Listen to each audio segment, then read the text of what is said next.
নতুন নতুন ভালোবাসার গল্প পেতে আমাদের চ্যানেলটি সাবস্ক্রাইব করে পাশে থাকা বেল আইকনে ক্লিক করুন। ধন্যবাদ। কলেজের গেট দিয়ে ঢুকবো এমন সময় দেখি কয়েকটা মেয়ে মিলে একটা ছেলেকে উদুম কেলানি কেলাচ্ছে। ভাবতেছি একবার গিয়ে দেখবো কি হয়েছে। পরে আবার ভাবলাম না যাওয়াই ভালো, কেননা নিজেকে আর ভেজালে জড়াতে চাই না। এমনিতেই ভেজাল করে করে জীবনটা বরবাদের দিকে ঠেলে দিয়েছি। আর তার চেয়ে বড় কথা, কলেজে আজ আমার প্রথম দিন। এখানে পরিবেশ সম্পর্কে আমার কোনো ধারণাই নাই। চুপচাপ মাথা নিচু করে চলে যেতে নিলে হঠাৎ পেছন থেকে একটা মেয়ে ডাক দেয়। পিছনে ফিরে, জি আমাকে বলছেন? এই ছেলে, ভাব নিচ্ছিস মনে হয়। এখানে তুই ছাড়া আর কে আছে যে তাকে ডাকতে যাব? ও, আসলে বুঝতে পারিনি। জি বলুন, কি বলবেন? তবে নিজের মোটা মাথাটার দ্বারা বুঝে নিয়েছি মেয়েটা আমাকে কেন ডেকেছে। মেয়েটার হাতে সিগারেট। 100% শিওর মেয়েটা আমাকে র্যাগিং করার জন্য ডেকেছে। কলেজে নতুন মনে হয়। জি। কলেজে আসার আগে নিয়ম কানুন সম্পর্কে ধারণা নিয়ে আসিসনি যে কলেজের সিনিয়রদেরকে সম্মান করতে হয়? আসলে সরি, বুঝতে পারিনি। বুঝতে পারিসনি বললে তো আর হবে না। ভুলের জন্য তো তোকে শাস্তি পেতেই হবে। মানে শাস্তি কেন পেতে হবে? আমি তো আগে থেকে অবগত না কলেজ সম্পর্কে, না হয়তো সালাম দিতাম। এই ছেলে, আবার মুখে মুখে তর্ক করছিস। একে তো ভুল করেছিস, তার উপরে আবার মুখের উপরে কথাও বলছিস। তোর ডাবল সাজা প্রাপ্য। মাথা নিচু করে আছি, কারণ কলেজে আজ আমার প্রথম দিন। আর প্রথম দিন এসেই কোনো ঝামেলায় জড়াতে চাই না। এই নে ধর একটা কাগজ। যা, এটাকে খুলবি না, সোজা ওই যে জিন্স পরা মেয়েটা দেখছিস তাকে গিয়ে দিয়ে আসবি। কথা না বাড়িয়ে কাগজটা হাতে নিয়ে মেয়েটার কাছে চলে গেলাম। এই যে আপু। কি রে, কি হয়েছে? ডাকলি কেন? একটা আপু আপনাকে এই কাগজটা দিতে বলল। মেয়েটার হাতে কাগজটা দিয়ে চলে আসতে ধরলাম, এমন সময় মেয়েটা আবার ডাক দিল, এই ছেলে এদিকে আয়। আমি কাছে যেতেই মেয়েটা আমার গালে কষে কয়েকটা থাপ্পড় বসায় দিল। পুরো কলেজ তো আমার দিকে হা করে তাকিয়ে আছে। এই, তোর সাহস তো কম না? তুই আমাকে লাভ লেটার দিস? তুই জানিস আমি কে? চুপ করে আছি। কি লাভ লেটার? কিছুই তো মাথায় কাজ করছে না। আপু, আমি তো আপনাকে লাভ লেটার দেই নাই, আর কাগজে কি লেখা ছিল সেটাও জানি না। ওই যে আপুটা আপনাকে এটা দিতে বলল। মেয়েটা আরো কয়েকটা থাপ্পড় লাগাই দিল আমার গালে। আমি তো মেয়েটার থাপ্পড় খেয়ে হাবলার মতো ঠাই দাঁড়িয়ে আছি। দাঁড়া, লাভ লেটার দেওয়ার মজা বোঝাচ্ছি তোকে। ফোনটা বের করে কাকে জানি ফোন দিল। ইতিমধ্যে কয়েকটা ছেলে এসে হাজির। এই ছেলে আমাকে লাভ লেটার দিয়েছে, এবার তোরা কি করবি কর। ছেলে একটা এসে সোজা আমার কলার ধরে জোরে টান মারলো। সাথে সাথে আমার শার্টের বোতাম কয়েকটা ছিঁড়ে মাটিতে পড়ে গেছে। তোর কত বড় সাহস, তুই মাহি ম্যাডামকে লাভ লেটার দিস, যেখানে আমরা ওনার নাম পর্যন্ত মুখে নেই না। ভাইয়া বিশ্বাস করেন, আমি জানি না এতে কি লেখা ছিল। একটা আপু ওনাকে এটা দিতে বলল। এত কিছু আমি জানি না, কথা হচ্ছে তুই মাহি ম্যাডামকে লাভ লেটার দিয়েছিস। এখন তোর কি হাল করি তুই দেখ। বলে ছেলেটা আমাকে মারতে শুরু করলো। সাথে আরো কয়েকটা ছেলেও দৌড়ে এসে ছেলেটার সাথে মিলে মারতে আরম্ভ করলো। আমি তো মাটিতে পড়ে মার খেয়ে যাচ্ছি। এই হয়েছে, থাম, এবার যা তোরা, বাকিটা আমি দেখে নিচ্ছি। ছেলেগুলো আমাকে মেরে ধরে চলে গেল। আমি মাটিতে পড়ে আছি। মাহি আমার সামনে এসে, শোন, এটা হচ্ছে তোর সাজা, আর তোর কোনো দোষ নেই এটাও আমি জানি। কিন্তু তোকে মারলাম কেন জানিস? আশা করি জানিস না। তোকে মারার কারণ হচ্ছে এই মাহিকে সেটা চিনে নে। কলেজের সবাই আমার কথায় ওঠে আর বসে। আমার মুখের উপরে কোনো কথা বলার দুঃসাহস কারোর হয়নি এই কলেজে। এই কলেজ কেন থাক, আর বেশি কিছু নাই বা বললাম। কলেজে থাকলে এমনিতেই জেনে যাবি আমি কে। ভবিষ্যতে যেন কখনো বড় গলায় আমার সামনে কথা বলার দুঃসাহস না করিস, সেটার জন্য মেডিসিন দিলাম। শুধু তুই না, নতুন কেউ আসলেই কলেজে তাকে এমন মেডিসিনটাই দেই। যেই মেয়েটা আমাকে কাগজটা দিছে সেই মেয়েটা মাহির কাছে আসে, আর দুজনে মিলে হাসতে আরম্ভ করে। তারপর ওরা চলে যায়। কোনো মতে মাটি থেকে উঠে চুপচাপ করে ক্লাসরুমের দিকে রওনা দিলাম। লজ্জায় মাথা তুলতে পারছি না। পুরো কলেজের সামনে আমায় মারলো। যে আকাশ একবার একটা ডাক দিলে পুরো শহর ভেঙে লোকজন আসবে, সে আকাশকেই মাটিতে ফেলে মেরে চলে গেল। থাক, নতুন বলে কিছু বললাম না। ক্লাসরুম খুঁজে পাচ্ছি না, তাই একজনের কাছে জিজ্ঞাসা করলাম, ভাইয়া ক্লাসরুমটা কোন দিকে? চলো আমি দেখিয়ে দিচ্ছি, আমি একই ক্লাসে যাব। ছেলেটার সাথে ক্লাসরুমের দিকে যাচ্ছি। ছেলেটা বলে উঠল, আমার নাম আসিফ, তোমার নাম কি? আকাশ। আসলে কিছু মনে করিও না, তোমার সাথে যা হয়েছে সবটাই দেখেছি, কিন্তু কিছু বলার ক্ষমতা নেই, কারণ যে মেয়েটা তোমাকে মেরেছে সে মেয়েটা এই শহরের মাফিয়া গ্যাং লিডার। শুনতে একটু অন্যরকম লাগবে যে মেয়ে হয়ে মাফিয়া লিডার কি করে হয়, কিন্তু এটাই সত্য। খুব ডেঞ্জারাস মেয়ে। ওর সাথে কথা বলতে ভালো ভালো মানুষেরও প্যান্ট ভিজে যায়। মনে মনে হ্যাঁ, এমন দেখেছি অনেক মাফিয়া টাফিয়া। এমন কয়েক শতাধিক মাফিয়া আমার পায়ের নিচে পড়ে থাকে।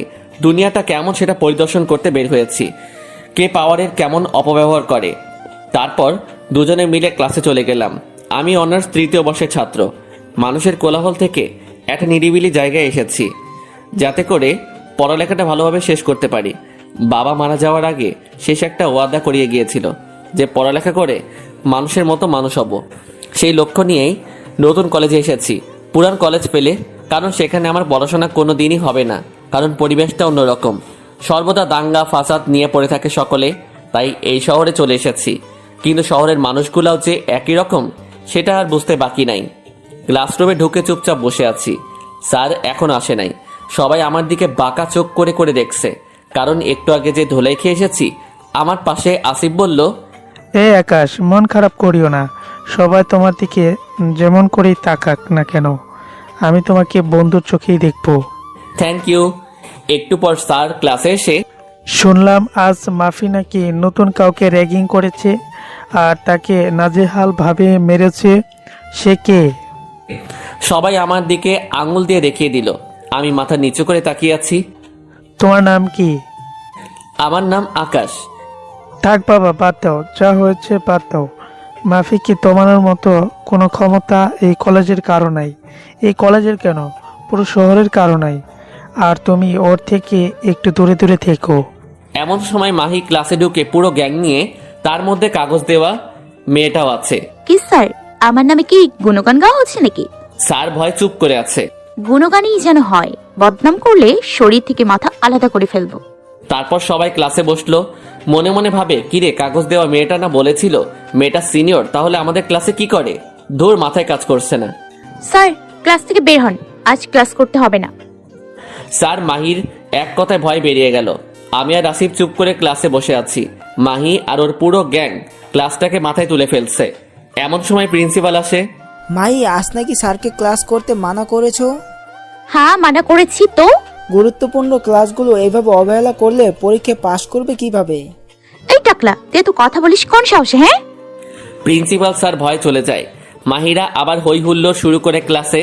ছাত্রদেরকে সম্মান করে না ভালো কথা, কিন্তু একটা কলেজে প্রিন্সিপালের সাথে এইরূপ আচরণ কিভাবে করতে পারলো? মনে মনে ভাবি, না, আমার সেই আগের রূপে ফিরে যেতে হবে। রক্তের বন্যা না ঝরালে এইসব মানুষকে কখনো শিক্ষা দিতে পারবো না, যারা পাওয়ারের অপব্যবহার করে। চুপচাপ করে ক্লাসে বসে আছি। একটু পর মাহি আমার কাছে আসে। কি রে, এখন কেমন ফিল হচ্ছে তোর? মার খেয়ে তোর অনুভূতিটা কেমন? সবাই হাসাহাসি করছে। আমি চুপচাপ বসে আছি।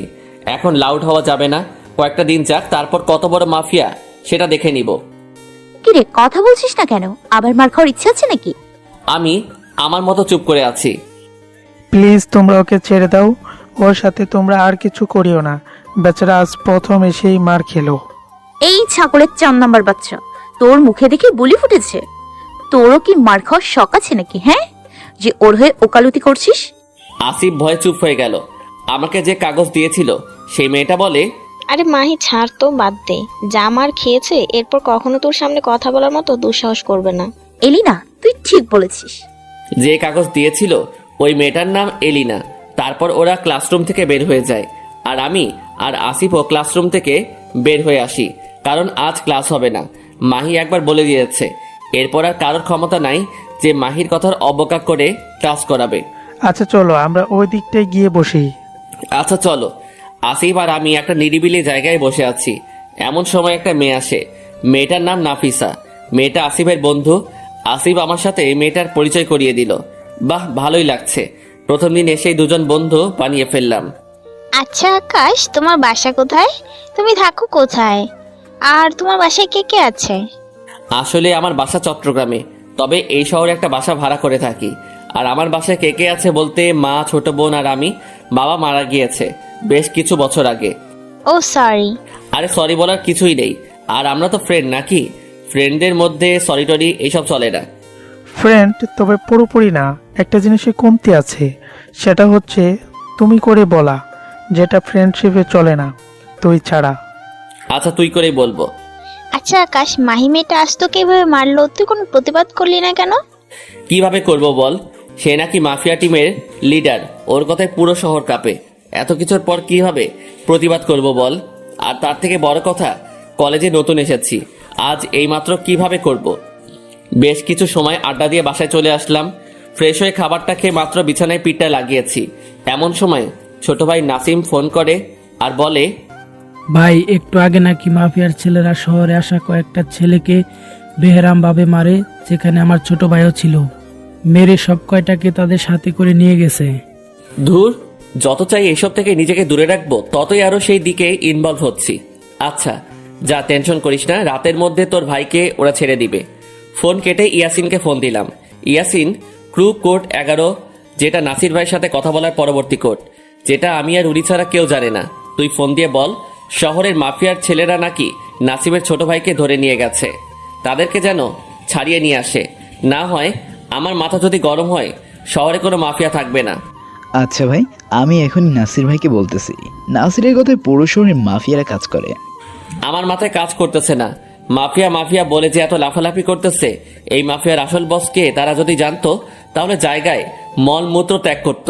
সামান্য একটা শহরের লিডার হয়ে এত পাওয়ার দেখাচ্ছে, তাহলে যে মাফিয়া জন্ম দিয়েছে তার পাওয়ার কতটা হওয়া দরকার। তারপর একটু রেস্ট নিয়ে বিকালবেলা হাঁটতে বের হলাম। এমন সময় দেখি কয়েকজন মানুষ আর পুলিশ মিলে রাস্তাঘাট অফ করে দিচ্ছে, কারণ মাফিয়া লিডার নাকি এই পথ ধরে যাবে। এখন কে যাবে সেটা তো আর আপনাদের বলতে হবে না, মাহি যাবে এখন। আমিও আমজনতার মতো রাস্তার একপাশে চুপচাপ দাঁড়িয়ে আছি। হঠাৎ নজর পড়ল একটা গাড়ির মধ্যে একটা রুগী আটকা পড়েছে, যাকে হসপিটালে নিয়ে যাচ্ছিল, কিন্তু মাহি আসবে দেখে গাড়ি ঘোড়া সব সাইড করে দিয়েছে। রুগীটার অবস্থা খুব খারাপ, ইমার্জেন্সি হসপিটালে নিয়ে না গেলে হয়তো এখানে সে দম ছেড়ে দিবে। এবার আর চুপ থাকলাম না, দৌড়ে গেলাম গাড়িটার কাছে। গাড়ির কাছে গিয়ে ড্রাইভারকে বললাম গাড়ি স্টার্ট দিতে, কিন্তু সে ভয় না করে। আমি বললাম কোনো সমস্যা হবে না, আমি আছি আপনার সাথে। আমি প্রাণে মরতে চাই না, মাফিয়ার লোকেরা অনেক ডেঞ্জারাস। এই আপনি গাড়ি থেকে নামেন, আমি গাড়ি চালাচ্ছি। সে রাজি হয় না। এবার রাগ উঠে গেল, ওকে কলার ধরে গাড়ি থেকে নামাই দিয়ে নিজের গাড়ি নিয়ে হসপিটালে রওনা দিলাম। কাউকে দেখার সময় নাই, আগে মানুষটার যান বাঁচানো ফরজ। হসপিটাল পৌঁছে দিয়ে মাত্র বের হলাম, এমন সময় কয়েকজন ছেলে এসে আমাকে জোরপূর্বক তাদের সাথে নিয়ে গেল। এই ছেলে কে তোমরা, আর তোমরা আমাকে কোথায় নিয়ে যাচ্ছ? চুপ করে থাক, একদম বেশি বাড়াবাড়ি করবি না, সোজা শরীর থেকে মাথাটা আলাদা করে ফেলবো। চুপ করে তাদের সাথে গেলাম। তারা আমাকে মাহির কাছে নিয়ে গেল। আমাকে দেখে কি তোর ভয় হয় না রে, ছোট লোকের বাচ্চা? তুই নাকি গরিবের রবিনহুড হয়েছিস? আমার লোকেরা পথ ব্লক করার পরেও কোন সাহসে গাড়ি নিয়ে রাস্তায় নেমেছিস? মানুষটা আর অল্প সময় হলে মরে যেত, তাই রুগীটাকে নিয়ে হসপিটালে দিয়ে এসেছি। এই কুত্তার বাচ্চা, আমার মুখের উপরে কথা বলিস আবার? একে তো ভুল করেছিস, এখন আবার? এই তোরা বেটাকে নিয়ে গিয়ে জীবনে তোরে শিক্ষা দিয়ে দিবি। একটা হাত আর একটা পা যেন অচল হয়ে যায়। মাহির কথা মতো ওরা আমাকে নিয়ে যায়, নিয়ে গিয়ে একটা রুমে বন্দি করে রাখে। তারপর তারা চলে যায়। কিছু সময় পর আবার ফিরে আসে গরম একটা লোহার টুকরা নিয়ে। ছেলেটা গরম লোহার টুকরাটা নিয়ে সোজা আমার পা বরাবর বাড়ি মারে। এত জোরে বাড়ি মারে যে মাগো বলে চিৎকার দিয়ে উঠি। তারপর আবার হাতের উপরে বাড়ি মারে, সাথে সাথে হাতটা মট করে ভেঙে যায়। স্পষ্ট বুঝতে পারছিলাম হাতটা ভেঙে গেছে। সারের মতো চেঁচাতে আরম্ভ করি, মনে হচ্ছে যে জানটা বের হয়ে যাবে। তারপর তারা আমাকে নিয়ে গিয়ে রাস্তার মধ্যে ফেলে রেখে চলে আসে। মাটিতে গড়াগড়ি করছি, কেউ সাহায্যের জন্য এগিয়ে আসছে না। একটা বয়স্ক লোক আমায় হসপিটালে দিয়ে আসে। হসপিটালে পৌঁছে জ্ঞান হারিয়ে ফেলি। 1 সপ্তাহ পরে জ্ঞান ফিরে আসে। জ্ঞান ফেরার পর যা দেখতে পাই, পুরো মাথা যেন ভোঁ ভোঁ করে ঘুরতে থাকে। পুরো হাসপাতালে ছেলে পেলে দিয়ে ভরে গেছে, সবার মাথায় তো আগুন উঠে গেছে। আমাকে এই অবস্থায় দেখে আমার জ্ঞান ফিরেছে শুনতে পেয়ে সকলেই এসে হুমড়ি খেয়ে কান্না করতেছে। আকাশ ভাই, আপনি ঠিক আছেন তো? আরে পাগল, তোরা কান্না করতেছিস কেন? দেখ আমি ঠিক আছি, আমার কিচ্ছু হয় নাই, তাও ছেলে পেলে মানতেছে না। ডাক্তার 1 মাস বেড রেস্ট দিল। ছেলে পেলের জন্য হসপিটালের বাহিরের কোনো মানুষ ঠিকমতো আসা যাওয়া করতে পারতেছে না। এত মানুষ আসছে আমাকে দেখতে, তারপর আমাকে সবাই নিয়ে গেল। ভালো একটা হোটেল বুক করলো, সেখানেই থাকার ব্যবস্থা করলো আমার। আর বাসার কেউ এই সব কিছু জানে না, মা জানলে তো সোজা স্ট্রোক করবে। সবাইকে চলে যেতে বললাম, কিন্তু কেউ কোনো কথা শুনছে না। ওদের একটাই কথা, আমাকে যারা মেরেছে ওদের রক্ত দিয়ে গোসল না করে ওরা কেউ এখান থেকে যাবে না। তাও অনেক কষ্টে বুঝিয়ে বাঁচিয়ে পাঠালাম, তবে কয়েকজন আমার সাথেই রয়ে গেছে। নাসিম, ইয়াসিন, ওদেরকে হাজার মানা করলেও ওরা যাবে না, তাই আর জোরও করিনি ওদের। আচ্ছা নাসিম, তোর ছোট ভাইকে ছেড়েছে? ভাই রাতের আগেই ছেড়ে দিছে। কথা বলতেছি এমন সময় নাসির ভাই এসে হাজির। নাসির ভাই বলতে শহরের মাফিয়া টিমের আসল লিডার। সে এসেছে আমার এই অবস্থা শুনে। নাসির ভাই তো পাগল পাগল হয়ে গেছে আমার এই অবস্থা দেখে। আকাশ ভাই, আপনার এই অবস্থা কে করলো? একবার খালি মুখ দিয়ে নামটা বের করেন, ওকে মেরে ওর শরীরের সমস্ত অঙ্গ প্রত্যঙ্গ টুকরো টুকরো করে শহরে আলাদা আলাদা স্থানে রেখে দেবো। মনে মনে না, নাম বলা যাবে না, কারণ আমি মুখ দিয়ে যদি একবার নাম বের করি, সেটা যেই হোক না কেন, নাসির ভাই সত্যি ওদেরকে কেটে টুকরো টুকরো করে ফেলবে। আর ওইসব ছেলেপেলেদের জন্য আমি একাই এনাফ। ওদের শায়েস্তা করতে ছেলেপেলের দরকার হবে না। আর তার চেয়ে বড় কথা, ওদেরকে আমি নিজের হাতে শাস্তি দিব। না, নাসির ভাই কে বা কারা করেছে জানি না, ছেলেগুলোকে এর আগে কখনো দেখি নাই। আকাশ ভাই, আপনি চিন্তা করবেন না, যে বা যারা এইরূপ করেছে তাদের ধরে এনে আপনার পায়ের সামনে হাজির করব। তারপর নাসির ভাই আরো বেশ কিছু সময় কথা বলে চলে যায়। দুপুরে খাবারের সময় হয়ে এসেছে প্রায়। খাবারকে ওষুধ খেয়ে নিলাম, একটু রেস্ট করা দরকার। কিন্তু রেস্ট করার আগে কয়েকজন যারা আছে তাদেরকে রুম থেকে একটু বের হয়ে যেতে বললাম, ইয়াসিন বাদে। সবাই বের হয়ে গেল। শোন ইয়াসিন, কি বলি মন দিয়ে শুনবি। হ্যাঁ ভাই বলেন। আমি যদি চাই যারা আমাকে মেরেছে তাদেরকে মেরে ফেলতে, সেটা আমার জন্য 2 মিনিটের চেয়েও কম সময় লাগবে। খালি একবার নাসির ভাইকে নামগুলা বললে হবে। কিন্তু আমি নাসির ভাইকে বলি নাই, কারণ ওদেরকে আমি নিজের হাতে মারবো। আর ছেলেগুলো হচ্ছে মাফিয়ার টিম, যেটা শহরে আছে সেই গ্যাংয়ের ছেলে পেলে। শোন, আর শহরের মাফিয়ার দায়িত্বে আছে হচ্ছে মাহি নামের একটা মেয়ে। ওর লেফট হ্যান্ড এবং রাইট হ্যান্ড 2টা ছেলে আছে। ওদেরকে গিয়ে তুলে নিয়ে আনবি। ওরাই আমার সাথে এইরূপ আচরণ করেছে। যত ছেলেরাকে নিয়ে যাবি, কিন্তু কাউকে বলবি না। ওদেরকে কেন তুলে নিয়ে আনছিস কেউ জিজ্ঞাসা করলে বলবি আকাশ ভাইয়ের অর্ডার। আচ্ছা ভাই, আপনি একটু শুয়ে রেস্ট করেন, বিকেলবেলা আপনার চোখ খোলার আগে ছেলে দুটা আপনার সামনে থাকবে। আরে না না, এটা হোটেল, এখানে কোনো হাঙ্গামা করার দরকার নাই। শহরের আড্ডাখানা যেটা আছে সেখানের পিছনে যেই স্টোর রুমটা আছে সেখানে বেঁধে রেখে ফেলে আসবি। তারপর কি করতে হবে সেটা আমি বলে দিব। আচ্ছা ভাই। আচ্ছা যা। তারপর ইয়াসিন চলে যায় আর আকাশ একটু ঘুমানোর চেষ্টা করে। বিকেলবেলা চোখ খোলার আগে দেখে ইয়াসিন এসে হাজির। কিরে, কাজ কত দূর? ভাই, মাল দুইটাকে তুলে নিয়ে স্টোর রুমে ফেলে রেখে চলে আসছি। এই যে নেন মাল দুইটার ভিডিও। ইয়াসিন আসার আগে ওদের ভিডিও করে নিয়ে আসছে। কোনো সমস্যা হয় নাই তো? ভাই কি বলেন, কি সমস্যা হবে? যার আগে সবাই কোমরে গুজে মেশিন নিয়ে গেছি, গিয়ে ফার্স্টে ভালো ভালো বলছি আমাদের সাথে আসতে, কিন্তু মাল দুইটা একটু পাওয়ার দেখাইছে যে এই সেই, কিন্তু সে জানে না আমরা তার বাপেরও বাপ। কি আর করা ভাই, যখন বাংলা ভাষায় বুঝাইতে পারি নাই তখন মেশিন কপালে থেকে তুলে নিয়ে আসছি। চা, এবার ফ্রেশ হয়ে নে। এইভাবেই দিন কাটতে লাগলো। মাহির লেফট হ্যান্ড এবং রাইট হ্যান্ড 2টা এখনো স্টোর রুমে বন্দি। পুরো শহর তামা তামা করে খুঁজে ফেলছে শহরের মাফিয়ার লোকেরা, কিন্তু কেউ খুঁজে পায় নাই এই 2টাকে। আমার প্ল্যান হচ্ছে আগে পুরোপুরি সুস্থ হই, তারপর ওদের ব্যবস্থা করব। আর কিছুদিন যাওয়ার পর পুরোপুরি সুস্থ হয়ে গেলাম, এবার সব কয়টার অবস্থা নাজেহাল করব। নাসিম আর ইয়াসিনকে নিয়ে স্টোর রুমে গেলাম, যেখানে মাল 2টাকে বন্দি করে রেখেছে ইয়াসিন। আর ইয়াসিনকে আগে বলে রেখেছিলাম আমি সুস্থ হওয়ার আগ পর্যন্ত যেন ওদের দেখভালের কমতি না হয়, কারণ কোরবানির গরুর ভালো করে দেখভাল করতে হয়। ওদেরকে বাইরে রেখে আমি স্টোর রুমের ভিতরে গেলাম। গিয়ে দেখি মাল 2টাকে ইয়াসিন শিকল দিয়ে বেঁধে রেখেছে। আমাকে দেখেই একজন বলে উঠল, এই তুই এখানে? তোকে না মেরে হাত পা ভেঙে রাস্তায় ফেলে চলে আসছিলাম, তুই এখনো মরিস নাই? বাপ কখনো এত সহজে মরে নাকি রে কুত্তার বাচ্চা, বলে বুকের মধ্যে সজোরে একটা লাথি মারলাম। আমি মরলে তোদের শরীর থেকে কলিজা কেটে বের করবে কে? আর কার গায়ে হাত দিয়েছিস সেটা যদি জানতি তাহলে এখনই দম আটকে মারা যাইতি। ইয়াসিন, সেলাই রেঞ্জ আর কাঁটাটা নিয়ে আয়। ইয়াসিন এসে সেলাই রেঞ্জ আর কাঁটাটা দিয়ে গেল। সেলাই রেঞ্জটা হাতে নিয়ে দুজনের পা বরাবর দুইটা সজোরে বাড়ি মারলাম। বাড়ি মারার সাথে সাথে পায়ের হাড্ডিটা মট করে যে ভেঙে গেছে সেটা স্পষ্ট নিজের কানে শুনতে পেলাম। দুইজনেই মা গো বলে চিৎকার করে উঠলো। এখন কেমন লাগে? তারপর আবার হাতের মধ্যে বাড়ি মারলাম। দুজনেই ষাঁড়ের মতো চিৎকার করে করে চেঁচাচ্ছে আর হাত জোর করে মিনতি করছে। প্লিজ আমাদের ছেড়ে দাও, আমাদের ভুল হয়ে গেছে। এখন কেন? তখন মনে ছিল না কার সাথে পাঙ্গা নিচ্ছিস? একজন বলে উঠলো, বিশ্বাস করো, তুমি কে বা কি করো তা আমরা জানি না। লিডার অর্ডার করছে তাই তোমার সাথে এই রূপ করে করছি, প্লিজ আমাদের ক্ষমা করে দাও। না, তোদের ক্ষমা নাই। আমি কাটারটা হাতে নেই, তার আগে ছেলে দুইটার মুখের মধ্যে কাগজ গুজে দেই যেন চিৎকার করতে না পারে। তারপর কাটারটা দিয়ে ছেলে দুইটার বুকের মধ্যে লাগাতার পোজ দিতে থাকি। চিরচির করে রক্ত পড়তেছে ছেলে দুইটার শরীর থেকে। শোন, আর অল্প সময় পর হয়তো তোদের জান চলে যাবে।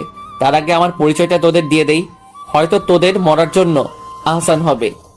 আকাশ ছেলে দুটোর কানের সামনে গিয়ে কানে কানে নিজের আসল পরিচয়টা বলে। ছেলে দুটোর সাথে সাথে চোখ বড় বড় করে ফেলে আর সাথে সাথেই দম আটকে মারা যায়। আকাশ ইয়াসিনকে ডেকে বলে এই দুটো বডিকে শহরের সিটি রোডে টাঙিয়ে রেখে আসতে, যাতে করে মানুষজন দেখে। পুরো শহর তো হাহাকার লেগে গেছে, মাফিয়ার ছেলেদের এইরকম বেধরম ভাবে কে মারল? কার এত বড় বুকের পাটা? নাসির ভাইয়ের ছেলেরা তো পাগল পাগল হয়ে গেছে। মাহির তো পুরো মাথা খারাপ হয়ে গেছে যে করেই হোক এই দুজনের হত্যাকারীকে সে খুঁজে বের করবেই। অন্যদিকে আকাশ তো দিব্যি ঘুরে বেড়াচ্ছে, ওর মনে হচ্ছে কিছুই যেন হয় নাই। পরের দিন সে কলেজে যায়। আসিফ আর নাফিসা আকাশকে দেখতে পেয়ে দৌড়ে আসে। কিরে আকাশ, এতদিন কোথায় গিয়েছিলি রে? আর একটা পারিবারিক কাজে আটকে পড়েছিলাম। এখন সব ঠিক হয়েছে তো? হ্যাঁ। আচ্ছা আকাশ, কিছু কি শুনেছিস? মাফিয়ার ছেলে দুইটাকে নাকি কে যেন মেরে শহরের সিটি রোডে টাঙিয়ে রেখে দিচ্ছে। হ্যাঁ, আমি একটু শুনেছি। কলেজে এসেছি পর্যন্ত সবাই একই কথা কানাফোসা করতেছে। চল, ক্লাসের সময় হয়ে এসেছে, ক্লাসের দিকে যাই। তিনজন মিলে ক্লাসের দিকে যাচ্ছি। এমন সময় মাহির সামনাসামনি পড়ে গেলাম। মাহি তো আমার দিকে চোখ বড় বড় করে চেয়ে আছে। আমি সাইড কেটে চলে আসলাম। ক্লাস করছি, এমন সময় কয়েকটা ছেলে ক্লাসরুমের মধ্যে এসে বলল মাহি নাকি আমাকে ডাকতেছে। আচ্ছা চলো। স্যারের অনুমতির প্রয়োজন নাই, কারণ মাহির কথা একবার যখন বলছে সবাই চুপ। নাফিসা তো ভয় শেষ। আকাশ প্লিজ, কখন কি করে বসে তোর সাথে। আর টেনশন করিস না। তারপর ছেলেগুলোর সাথে মাহির কাছে গেলাম। মাহি সবাইকে চলে যেতে বলল। সবাই চলে গেল। এই ছেলে, তুই জীবিত হলি কি করে? সেদিন ওরা বলল যে তোকে মেরে হাড়গুড় গুঁড়ো করে দিয়েছে। ওদের কথা মতো তো তুই বাঁচার কথা না, কিন্তু বাঁচলে কি করে? আরেকটা কথা, সেটা হচ্ছে তোকে কেমন যেন আমার সন্দেহ হচ্ছে। তোকে যারা মেরেছিল সেই দুজনকে কার জানি মেরে শহরের সিটি রোডে টাঙিয়ে রেখে আসছে। দেখেন, আপনার কোনো কথার জবাব দিতে আমি ইচ্ছুক নই। আর বড় কথা হচ্ছে আমি ভুল করেছি, তার জন্য তো মেরে হাত ভেঙে দিয়েছেন। এত শাস্তি দেওয়ার পরেও কি আপনার শখ মিটেনি? এই ছেলে, বেশি কথা শিখে গেছিস মনে হয় না? কথা যাই বলবো চুপচাপ শুনবি, না হয় জ্যান্ত মেরে পুঁতে ফেলবো। আকাশ চুপ করে আছে। শোন, তোর উপর আমার সন্দেহ লাগছে। আমার ছেলেপেলেরা তোর উপর নজরদারি রাখবে, মাথায় রাখিস। আচ্ছা। ক্লাস করে বাসায় চলে গেলাম। এইভাবে আরো কয়েকটা দিন কাটলো। এই কয়েকদিনে লক্ষ্য করলাম মাহি যেন কেমন পরিবর্তন হয়ে গেছে। আমি কলেজে আসলেই মাহি আমার দিকে ড্যাব ড্যাব করে চেয়ে থাকে। একদিন ক্লাস শেষ করে যাচ্ছিলাম বাসায়, এমন সময় মাহি ডাক দেয় আমাকে। আই, এদিকে আয়। হ্যাঁ বলেন। এই, তুই কি সিঙ্গেল? মানে বুঝলাম না। তুই কি কোনো রিলেশন করিস? না। এখানে এসে আমার পাশে বস। আমি কথা না বাড়িয়ে মাহির কাছে গিয়ে বসলাম। শোন, আজ থেকে তুই রোজ ক্লাস ছুটির পর এসে আমার সাথে এখানে বসে থাকবি। হঠাৎ মাহির নাম্বার একটা ফোন আসে। যে ছেলে দুইটাকে ঝাড়া মেরে ফেলে দিয়ে গেছে তাদের একজনের সংবাদ পাওয়া গেছে। অপর পাশ থেকে কি বলছে কিছু শুনতে পাচ্ছি না, খালি মাহির কথাই শুনছি। ওকে যে করে হোক আটক করে আমার সামনে নিয়ে আয়। ফোনের অপর পাশ থেকে খবর পেয়েছি আজ নাকি সে রাতের বেলায় চৌরাস্তার মোড়ে কোনো এক কাজে যাবে, সেখান থেকে তুলে নিয়ে আসবো। আচ্ছা। মাহি ফোন রেখে দিয়ে, বেটা এবার যাবি কই? আমার ছেলেদেরকে মারা এবার বোঝাবো। আজ রাতেই তোর খেল খতম। মাহির অল্প কথা শুনে বুঝে গেলাম ইয়াসিনের নাম জেনে গেছে। আজ রাতে ইয়াসিনকে ওরা কিছু একটা করবে। এই এবার তুই বাসায় যা, আমার কাজ আছে। আমি তাড়াতাড়ি উঠে বাসায় চলে এলাম। এসে ইয়াসিনকে ফোন দিলাম। ইয়াসিন ফোন রিসিভ করছে না। অনেকবার ফোন দিলাম, তাও রিসিভ করলো না। মাথা তো ঘুরতেছে। আমার জালে আমি নিজেই ফেসে গেলাম। এখন যদি ইয়াসিনকে খবর দেওয়া না হয়, সে 100% শিওর বিপদে পড়বে। একটু পর দেখলাম ফোনটা বাজছে। ফোনের দিকে তাকাতেই দেখলাম ইয়াসিন ফোন করেছে। ইয়াসিন, কোথায় তুই? আচ্ছা শোন, যেখানে আছিস তাড়াতাড়ি আমার সাথে দেখা কর। ইয়াসিন তাড়াতাড়ি 30 মিনিটের মধ্যেই আমার কাছে চলে আসলো। আমি ওকে বললাম তোর নাম ওরা জেনে গেছে। তোমার সমস্যা কি? আমি কি ওদেরকে ভয় পাই নাকি? আপনি থাকতে এই জন্য বুকে কে আমার গায়ে হাত দিবে? এমন মানুষ এখনো পয়দা হয় নাই। হ্যাঁ, তোর কিছুই করতে পারবে না। তবে এটা বলতো, আজ রাতে কি তোর কোথাও যাওয়ার প্ল্যান আছে? হ্যাঁ ভাই, চৌরাস্তার মোড়। ওকে, সমস্যা নাই। ওরা আজ রাতেই কিছু একটা করবে। আর আজ রাতেই আমি আমার আসল রূপ দেখাবো। খবর দে সব ছেলেপেলেদেরকে আকাশ মাহমুদ কি সেটা আজ পুরো শহরবাসী জানবে। গাড়ি করে শুধু আকাশ মাহমুদের ছেলে পিলে শহরে আসতে থাকে। কম করে হলেও 1000 ছেলে আসে। সবার কোমরে আর্মস, কেউ কেউ আবার ওম নিয়ে আসে, যেটা রেট অফ ফায়ার, যেটা কয়েক কিলোমিটার দূর থেকে তারা নিশানকে তাক করতে পারে। ছেলেপিলে তো আজ পুরো ক্ষিপ্ত। কার এত বড় বুকের পাটা যে আকাশ মাহমুদের সাথে পাঙ্গা নেবে? আকাশ তারপর সমস্ত ছেলেদেরকে শহরের আড্ডায় একত্রিত করে। কে কোথায় থাকবে সেটা বলে দেয়। ছেলেরা চৌরাস্তায় মোড়ের জায়গায় জায়গায় ফিট হয়ে যায়। চৌরাস্তার মোড়ে যত বড় বড় দালান বা টাওয়ার আছে, সব জায়গায় আকাশের ছেলে পেলে ওম নিয়ে ফিট হয়ে আছে। আকাশ শুধু অর্ডার করবে, সাথে সাথে শহরে রক্তের বন্যা বয়ে যেতে দেরি হবে না। অন্যদিকে শহরের মাফিয়ারা পুরো শহরের যত গ্রুপ আছে সবাইকে একত্রিত করে। উদ্দেশ্য একটাই, ওদের গ্রুপ মেম্বারদেরকে যারা হত্যা করেছে তাদেরকে আজ মৃত্যুর চৌকাট অবধি পৌঁছে দেবে। শহরে প্রায় কয়েক শতাধিক গ্রুপ আছে, সবাই একজোট হয়। রাতের বেলায় আজ তারা ইয়াসিনকে ধরবে। তারপর বাকি যারা ওর সাথে ছিল সব কয়টার নাম বের করে ওকে মেরে ফেলবে। আর ওদেরকে লিড করতেছে নাসির ভাই, আর সাথে তো মাহি আছেই। ওদের নেতৃত্বে মাফিয়ার সকল গ্রুপ মেম্বার আজ একত্রিত হয়েছে। নাসির ভাই জানে না ওদের জন্য আজ মৃত্যু অপেক্ষা করতেছে। নিজের পাতানো ফাঁদে যে নিজেরাই আটকে পড়বে এই ধারণা কারও নেই। বিকেল পেরিয়ে প্রায় মাগরিব হয়ে আসে। আকাশের লোকজন সবাই যে যার জায়গা মতো ফিট হয়ে আছে। আর আকাশ বলে দেয় ইয়াসিন আগে একা যাবে। মাফিয়ার গ্রুপরা সবাই অপেক্ষা করতেছে কখন বলির পাঠাটা আসবে। একটু পর প্ল্যান মোতাবেক ইয়াসিন চৌরাস্তার মোড়ে যায়। সাথে সাথে মাফিয়ার ছেলেপেলেরা ইয়াসিনকে চারপাশ থেকে ঘিরে ফেলে। সবার হাতে চাপাটি বড় বড় রামদা। ইয়াসিনকে আজ টুকরো টুকরো করে ফেলবে। নাসির ভাই আর মাহি একটা গাড়িতে বসে আছে। ছেলেপেলে দৌড়ে আছে ইয়াসিনকে মারার জন্য, কিন্তু যারা যারা দৌড়ে আসে সব কয়টার মাথায় খুলি ছিদ্র হয়ে মাটিতে লাশ হয়ে পড়ে যায়। রেট অফ ফায়ার দিয়ে মাথার খুলি ছিদ্র করে ফেলেছে আকাশের ছেলেরা। মাফিয়ার সবাই তো ভয় পেয়ে যায়, কেউ বলতে পারে না কি ঘটছে। এবার ইয়াসিনের সাথে ওর দলের 10-15 জন গিয়ে দাঁড়ায়। মাফিয়ার ছেলে পেলে আরও এক ঝাঁক এগিয়ে আসে মারার জন্য। ওই 10-15 জন মিলে প্রায় 100 মাফিয়ার গ্রুপকে মেরে জায়গার মধ্যে তুলোধনা বানিয়ে ফেলে। এবার একত্রে সমস্ত মাফিয়ার ক্রুরা ওই 10-15 জনের উপরে ঝাঁপিয়ে পড়ে। 10-15 জন মিলে এত জনের সাথে কখনোই পেরে ওঠা সম্ভব না। মাফিয়ার গ্রুপরা ওদেরকে মারতে শুরু করে। এমন সময় নাসির ভাই আর মাহি গাড়ি থেকে নেমে আসে। অন্ধকার দেখে কাউকেই তেমন একটা চেনা যাচ্ছে না। না হয় নাসির ভাই ইয়াসিনকে দেখেই চিনে ফেলত।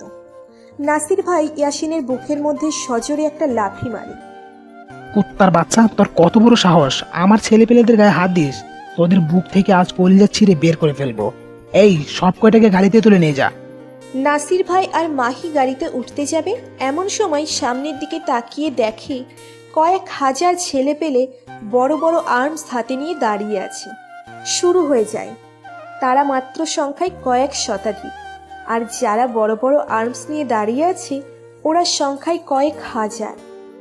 আকাশের ছেলেপেলেরা মাফিয়ার পুরো টিমকে চতুর্দিক থেকে ঘেরাও করে ফেলে আর উড়াধুরা গুলি ছুটতে শুরু করে। মিনিটের মধ্যে মাফিয়ার কয়েক শতাধিক ক্রু মারা যায়। এমন সময় আকাশ সামনের দিকে এগিয়ে আসে। নাসির ভাই আর মাহি ভয়ে মাটিতে জড়সড় হয়ে বসে পড়ে। পুরো শহর যেন নিস্তব্ধ হয়ে গেছে। বাহিরে গোলবর্ষণ হচ্ছে দেখে সবাই নিজের নিজের ঘরের দরজা বন্ধ করে চুপচাপ ঘরের মধ্যে বসে থাকে। কয়েকশত মাফিয়ার ক্রু খালি জীবিত আছে।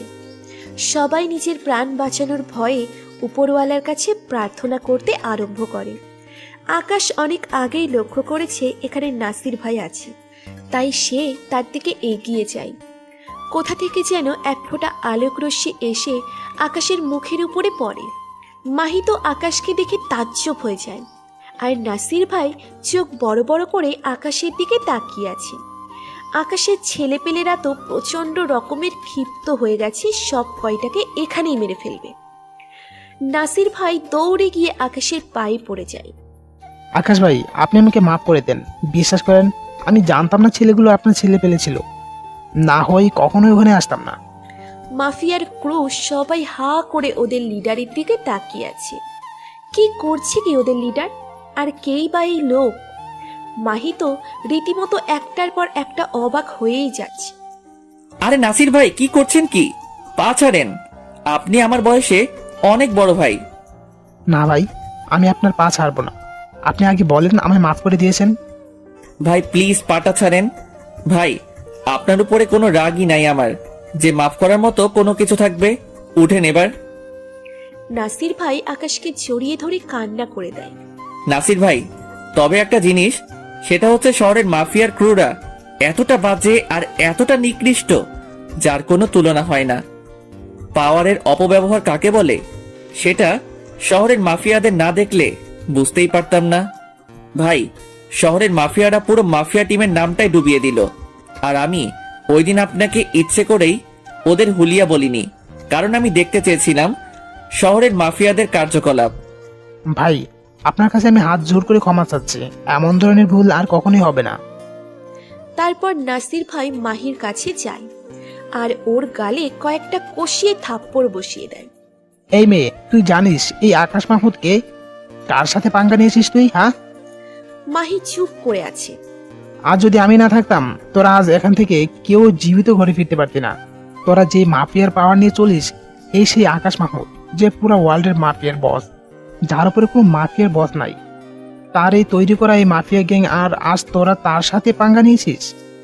সবাইকে উদ্দেশ্য করে বলে, দেখ চারিদিকে তাকিয়ে, এক ডাক দিয়েছে, হাজার হাজার মাফিয়ার দল এসে একত্রিত হয়েছে।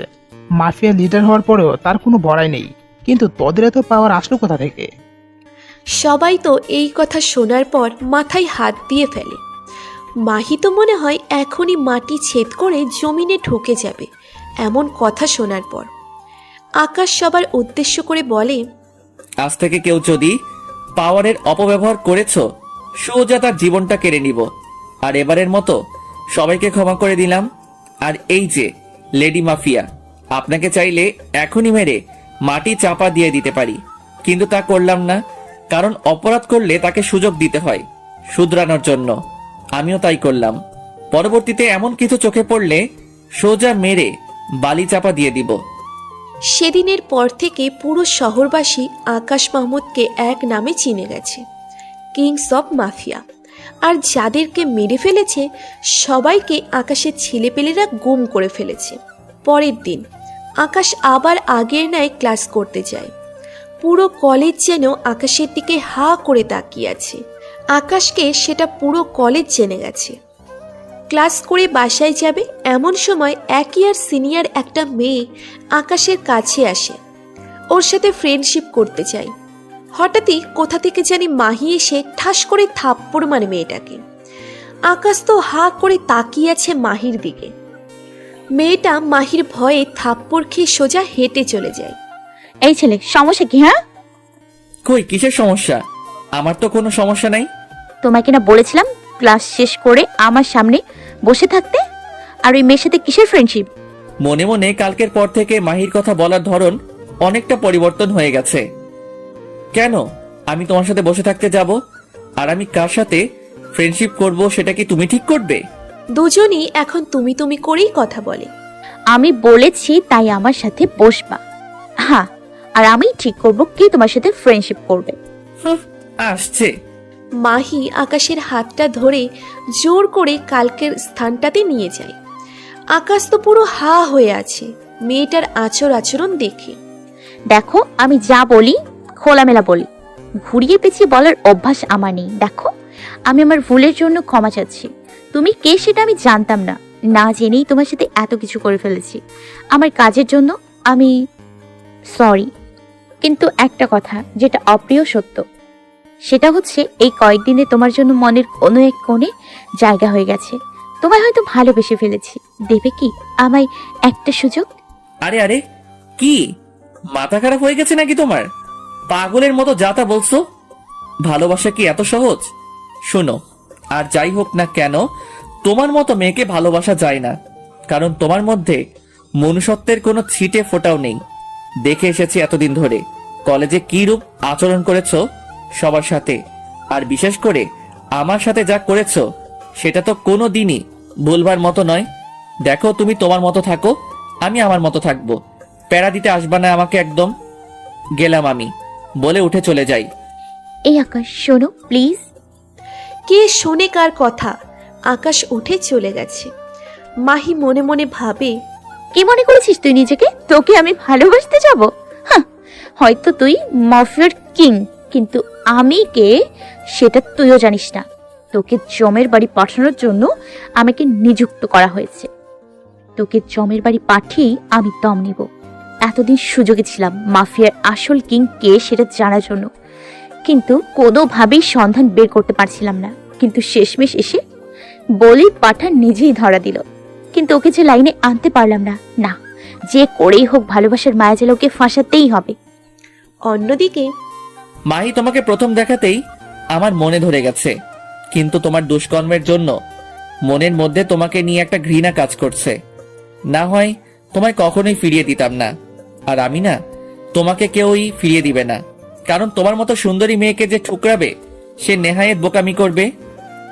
আকাশ বাসায় চলে যায়। একটু পর বাড়ির মালিক এসে বাড়ি ভাড়া ফ্রি করে দেয়। কারণ আকাশকে চিনে না এখন শহরে এমন কোনো লোক নেই। অন্তত না চিনলেও তার নাম সবার ধারে ধারে পৌঁছে গেছে। বাসায় গিয়ে খেয়ে দিয়ে একটু রেস্ট নেয়। বিকেলবেলা ঘুম থেকে উঠে আসিফকে ফোন দেয়, কিন্তু আসিফ ফোন রিসিভ করে না। তাই নাফিসাকে ফোন দেয় আসিফের কি হয়েছে জানতে। দেখ আকাশ, আমরা তোর আসল পরিচয় জানতাম না। যখন থেকে জানতে পেরেছি তখন থেকে মনের মধ্যে একটা ভয় কাজ করে। তোর সাথে চলাফেরা করলে যদি কখনো কোনো ভুল হয় তাহলে তো তুই আমাদের খবর করে ছেড়ে দিবি। সেই ভয়ে আসিফ আর আমি আজ কলেজে যাইনি। আরে নাফিসা, তুই কি পাগল হয়ে গেছিস? আর আমাকে কি তোর মাহির মতো ওইরূপ মনে হয়? শোন, আমি আমার মতো, অন্যের মতো আমাকে মনে করিস না। আমার যদি পাওয়ার দেখাতেই হতো তাহলে অনেক আগেই দেখাতাম, কিন্তু আমার কাছে এই সব থেকে বন্ধুত্ব অনেক ঊর্ধ্বে। ক্ষমা করিস রে, আমরা আরো কত কি ভেবে নিয়েছি। তো চল কোথা থেকে ঘুরে আসি। আসিফকে ফোন দে। আচ্ছা ওয়েট, আমি ওরে বলতেছি, ওর অন্য একটা নাম্বার আছে। তারপর তিনজন প্ল্যান করে ঘুরতে বের হয়েছি। একটা পার্কে বসে আছি তিনজনে। হঠাৎ দূরে একটা জায়গায় নজর পড়লো। একটা ছেলেকে কয়েকজন মিলে বেধরম ভাবে মারতেছে। ছেলেটা বাঁচাও বাঁচাও বলে চিৎকার করতেছে, কিন্তু কেউ সাহায্যের জন্য এগিয়ে যাচ্ছে না। সবাই পাশে দাঁড়িয়ে দাঁড়িয়ে দেখছে। কি করব বুঝে উঠতে পারতেছি না। ছেলেটাকে বাঁচাতে যাব না এখানে বসে থাকবো? না, ছেলেটাকে বাঁচানো প্রয়োজন। আসিফ, তোরা থাক, আমি দেখছি কি হয়েছে। আচ্ছা, কিন্তু দোস্ত ভেজাল করিস না। আচ্ছা। তারপর সেখানে গিয়ে জিজ্ঞাসা করলাম, এই তোমরা ছেলেটাকে এইভাবে মারতেছো কেন? ছেলেগুলো থেকে একজন বলল, এই তোর কেন লাগে রে? এখানে এতগুলো মানুষ থাকতে কেউ কোনো কথা বলতেছে না, তুই কেন পে পে করতেছিস? যা গিয়ে নিজের কাজ কর। না গেলে কি করবি? ছেলে একটা আমার কাছে এসে কোমর থেকে মেশিন একটা বের করে কপালে ধরে। এই বেশি জবানে শিখেছে মনে হয়, সোজা বাংলা কথা কানে যায় না। শোন, এইসব মেশিন নিয়ে ছেলে খেলা বহু পুরনো। আকাশ মাহমুদ এইসব নিয়ে এক যুগ আগে খেলা ছেড়ে দিছে। আমার নাম শুনতেই ছেলেটা সাথে সাথে আমার পায়ে পড়ে যায়। বাকি 2-3 জন যারা আছে ওর সাথে সবাই তো অবাক। কি রে, ওর কি হলো? ছেলেটাকে মারতে গিয়ে ওর পায়ে পড়ে গেল কেন? বাকি ছেলেগুলাও আকাশের দিকে এগিয়ে যায়। আকাশ ভাই, আমাদের ক্ষমা করে দেন, আমরা ভুল করে ফেলেছি। আকাশের নাম শুনে ছেলেটার মুখে এবার সবাই আকাশের পায়ে পড়ে গেল। ভাই, আমরা এমন ভুল আর কোনোদিন করব না। ক্ষমা আমার কাছে না, ওর কাছে গিয়ে চাও, যাকে তোমরা সবাই মিলে এত সময় ধরে মারলে। আচ্ছা ভাই। ছেলেগুলোকে মিলমিশ করে দিয়ে সেখান থেকে চলে এলাম। বাহ আকাশ, তুই তো খুব ভালো একজন মানুষ। আসলে আমরা তোর আসল পরিচয় জানার পর তোকে যে রূপটা ভেবেছিলাম তার চেয়ে পুরোটাই ভিন্ন তুই। আসলে দুনিয়াতে ভালো মানুষ আছে রে। আসিফ, একটু বেশি হয়ে যাচ্ছে কিন্তু। আচ্ছা আচ্ছা, সরি। আচ্ছা, তোদের তো একটা কথা বলতেই ভুলে গেছি। মাহিয়াস আমাকে প্রপোজ করেছে। দুজনেই ভূত দেখার মতো আমার চেহারার দিকে হা করে আছে। কি রে, কি হয়েছে রে? শোন আকাশ, ওই মেয়ের সাথে এইসব একদম জড়াবি না। ওই মেয়ে আস্ত একটা ডাইনি। আরে পাগল নাকি, ওর সাথে আমি এইসবে জড়াবো? তবে মেয়েটা কিন্তু সেই রকমই সুন্দর রে। তাহলে তুই গিয়ে ওর গলায় ঝুড়ে পড় না। সেদিনের মতো আড্ডা দিয়ে বাসায় চলে আসলাম। রাতে খাবার খেয়ে বিছানায় শুয়ে আছি। এমন সময় ইয়াসিনের ফোন রিসিভ করে, হ্যাঁ কি রে? ভাই, দুবাইয়ের মাফিয়ারা যে আছে আলিবাবা, তার নজর নাকি আমাদের দেশের উপরে। গোপন সূত্রে জানতে পারলাম সে নাকি আর কিছুদিনের মধ্যে আমাদের দেশটা নিজের কবজে করে নিবে। তার আসল উদ্দেশ্য আমাদের দেশকে নিজের কবজে করে নিয়ে সন্ত্রাস আর জঙ্গিবাদ তৈরি করবে। আর ইতিমধ্যে সে নাকি তার বিশেষ একটা টিম বাংলাদেশে পাঠিয়ে দিয়েছে, যারা নাকি তাদের কাজকর্মে নিযুক্ত হয়ে গেছে। দেশের তথ্য কালেক্ট করছে তারা। কি বলিস কি? আচ্ছা দাঁড়া, আমি দেখছি কার এত বড় সাহস আমার দেশের উপরে নজর দেয়, আমার দেশকে সন্ত্রাস আর জঙ্গিবাদ দিয়ে পরিপূর্ণ করতে চাই। আকাশ সাথে সাথে আন্ডারওয়ার্ল্ড ডন ইয়াসিরকে ফোন দেয়। হ্যাঁ আকাশ ভাই, বলুন, কিভাবে স্মরণ করলেন আমাকে? ভাই, স্মরণ সর্বদাই করি, কিন্তু কাজে কর্মে এতটা ব্যস্ত থাকি যে কথা বলা হয়ে ওঠে না। এটা কোনো কথা না, তো বলো আমাকে কেন স্মরণ করলে? ভাই, দুবাইয়ের ডন আলিবাবার নজরে নাকি আমার দেশের উপর। ওকে বুঝান, না হয়তো আমার দেশের উপরে কুনজর দিবে, তো ওর মস্তক আমি শরীর থেকে আলাদা করে ফেলবো। আকাশ ভাই, ওই কামিনীটা আমার সাথে সম্পর্ক ছিন্ন করে ফেলেছে। ওর সাথে আমার এখন আর সম্পর্ক নাই। কিন্তু ওই শয়তানের নজর আমি তোমার দেশের উপর পড়তে দিব না। তোমার যেই সাহায্য লাগবে আমাকে বলবে। আচ্ছা ভাই, তারপর কথা বলে রেখে দেয়। কিন্তু তাও কেন যেন মাথা কাজ করছে না, খালি একটা জিনিসই মাথায় ঘুরতেছে, ওর যে দলটা দেশে আসছে তারা যেন তথ্য নিয়ে দেশে ফিরতে না পারে। আকাশ একটা প্ল্যান বানায় কিভাবে ওদেরকে ধরবে। পরের দিন সকালে উঠে রীতিমতো কলেজ যায়। নাফিসা, আসিফ ওরা আগে থেকেই এসে পড়েছে। এমন সময় হঠাৎ কোথা থেকে জানি মাহি এসে আকাশকে পিছন থেকে জড়িয়ে ধরে। আকাশের তো মাথায় রাগ উঠে যায়। আকাশ মাহিকে সামনে ঘুরিয়ে ওর গালের মধ্যে কয়েকটা থাপ্পড় বসিয়ে দেয়। মাহি তো বেকুবের মতো হা হয়ে আছে আকাশের থাপ্পড় খেয়ে। নাফিসা আর আসিফও চোখ বড় বড় করে তাকিয়ে আছে আকাশের দিকে। কি করলো আকাশ এটা? এই মেয়ে, গতকাল মানা করেছি না আমি তোর সাথে রিলেশনে জড়াতে চাই না, তাও তুই কোন সাহসে আজ এসে আমায় জড়িয়ে ধরলি? আমি তো তোমায় ভালোবাসি, তাই জড়িয়ে ধরেছি আর কি। রাখ তোর ভালোবাসা, তোর মতো মেয়েকে কে ভালোবাসতে যাবে? সামনে থেকে দূর হ আমার। আজ তো খালি থাপ্পড় দিলাম, পরের বার এমন ধরনের কিছু করলে সোজা গালের দাঁত সবগুলা ফেলাই দিব। তাই করো, তোমার যা করতে মন চায় আমার সাথে করো, কিন্তু প্লিজ আমায় ফিরিয়ে দিও না। কাল সারা রাত ঘুমোতে পারিনি, খালি তোমার কথা মনে পড়েছে। দেখ মাহি, এটাই শেষবার, এরপর কিন্তু এমন কিছু করলে সত্যি খারাপ হবে। এই নাফিসা, তোরা চল তো, বলে ওদেরকে নিয়ে ক্লাসে চলে যাই। মাহি তো সেখানেই থ হয়ে দাঁড়িয়ে আছে। কত বড় সাহস বেটা, তুই আমাকে মারলি, এর প্রতিশোধ আমি নিয়েই ছাড়বো। এমন সময় মাহির ফোনে একটা ফোন আসে। মাহি ফোনের দিকে তাকিয়ে তো থরথর করে কাঁপতে শুরু করে। তাও ভয়ে ভয়ে ফোনটা রিসিভ করে। অপর পাশ থেকে, কাজ কত দূর এগিয়েছে? আর কয়েকটা দিন সময় লাগবে, বেটাকে কোনোভাবেই লাইনে আনতে পারছি না। আমি জানতাম তোমাকে দিয়ে কাজ হবে না, তোমার মতো মেয়ে এসব কাজের যোগ্য নয়। এখন যদি বস ফোন দেয় আমি কি জবাব দেব? তোমার উপর ভরসা করে আমার ঠিক হয়নি। বস প্লিজ আর কয়েকটা দিন সময় দিন আমায়, আমার উপরে বিশ্বাস রাখেন। আমি যে করেই হোক ওকে নিজের কবজে এনে ওর অস্তিত্ব মুছে দিব। আমাদের কাছে সময় আছে আর 21 দিন, মানে 3 সপ্তাহ। 21 দিন পর আমরা আমাদের কাছে ইন্তজাম দেব। তার আগে যা করা করতে হবে, না হয় তুমি জীবনে তোরে প্রাণ হারাবে। না না বস, এর আগেই কাজ হয়ে যাবে। ফোন রেখে দেয়। মাহির তো মাথায় কাজই করতেছে না। আকাশ তো বলল নেক্সট টাইম এমন কিছু করলে সে আমাকে খবর করে ছাড়বে। কিভাবে কি করব আমার মাথায় তো কাজই করছে না। আকাশ ক্লাসে গিয়ে বসে আছে। একটু পর স্যার আসে আর লেকচার শুরু করে। আকাশ লক্ষ্য করে ওর ফোনটা বাজছে, কিন্তু স্যার থাকায় সে ফোনটা পিক করতে পারছে না। চুপচাপ বসে আছে। স্যার লেকচার দিয়ে চলে যাওয়ার পর সে পকেট থেকে ফোন বের করে দেখে ইয়াসিন ফোন করেছিল। সে একটা মেসেজও পাঠিয়েছে। মেসেজটা চেক করে দেখে ভাই, ওরা 70 জনের একটা টিম নিয়ে বাংলাদেশে এসেছে, যার মধ্যে 17 জন মেয়ে আর বাকি 53 জন ছেলে। আর তারা শহরে আলাদা আলাদা স্থানে ছড়িয়ে ছিটে আছে। তাদের থেকে একজনের সন্ধান পেয়ে গেছি। আকাশ ইয়াসিনকে ফোন দেয়। ইয়াসিন, এখনই এই জায়গায় আয়, একটা ঠিকানা দিয়ে দিচ্ছি। আচ্ছা ভাই।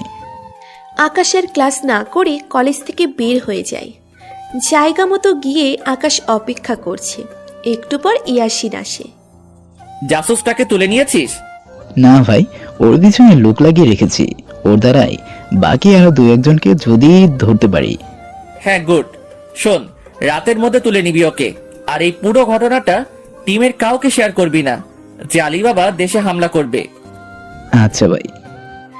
ইয়াসিন চলে যায় আর আকাশ নাসির ভাইকে ফোন দিয়ে সবটা খুলে বলে। সমস্যা নাই, ছেলেপেলে রেডি আছে। ওই আলিবাবার বাচ্চা দেশের মাটিতে পা দিতে পারবে না। এমন নাজেহাল অবস্থা করবো ওর। আকাশ তারপর বাসায় চলে যায়। রাতের বেলায় ইয়াসিন 70 জন জাসুস থেকে একটাকে তুলে নিয়ে আসে, যেটার ইনফরমেশন ওদের কাছে আছে। ওকে ধরে এনে রুমে বন্দি করে রেখেছে। ইয়াসিন শুরুতে ভালোই ভালোই বলে দেয় বাকি সাথীদের নাম বলতে, কিন্তু সে কোনো মতেই স্বীকার করে না। ইয়াসিন 3rd ডিগ্রি দেয়, তাতেও মুখ খোলে না। ইয়াসিন আকাশকে ফোন দিয়ে বলে, ভাই এত চেষ্টা চালাচ্ছি, সে মুখ খুলতেই রাজি না। আচ্ছা তোরা থাক, আমি আসতেছি। একটা কাজ কর, গরম পানি কর আর মরিচের গুঁড়ো রেডি করে রাখ।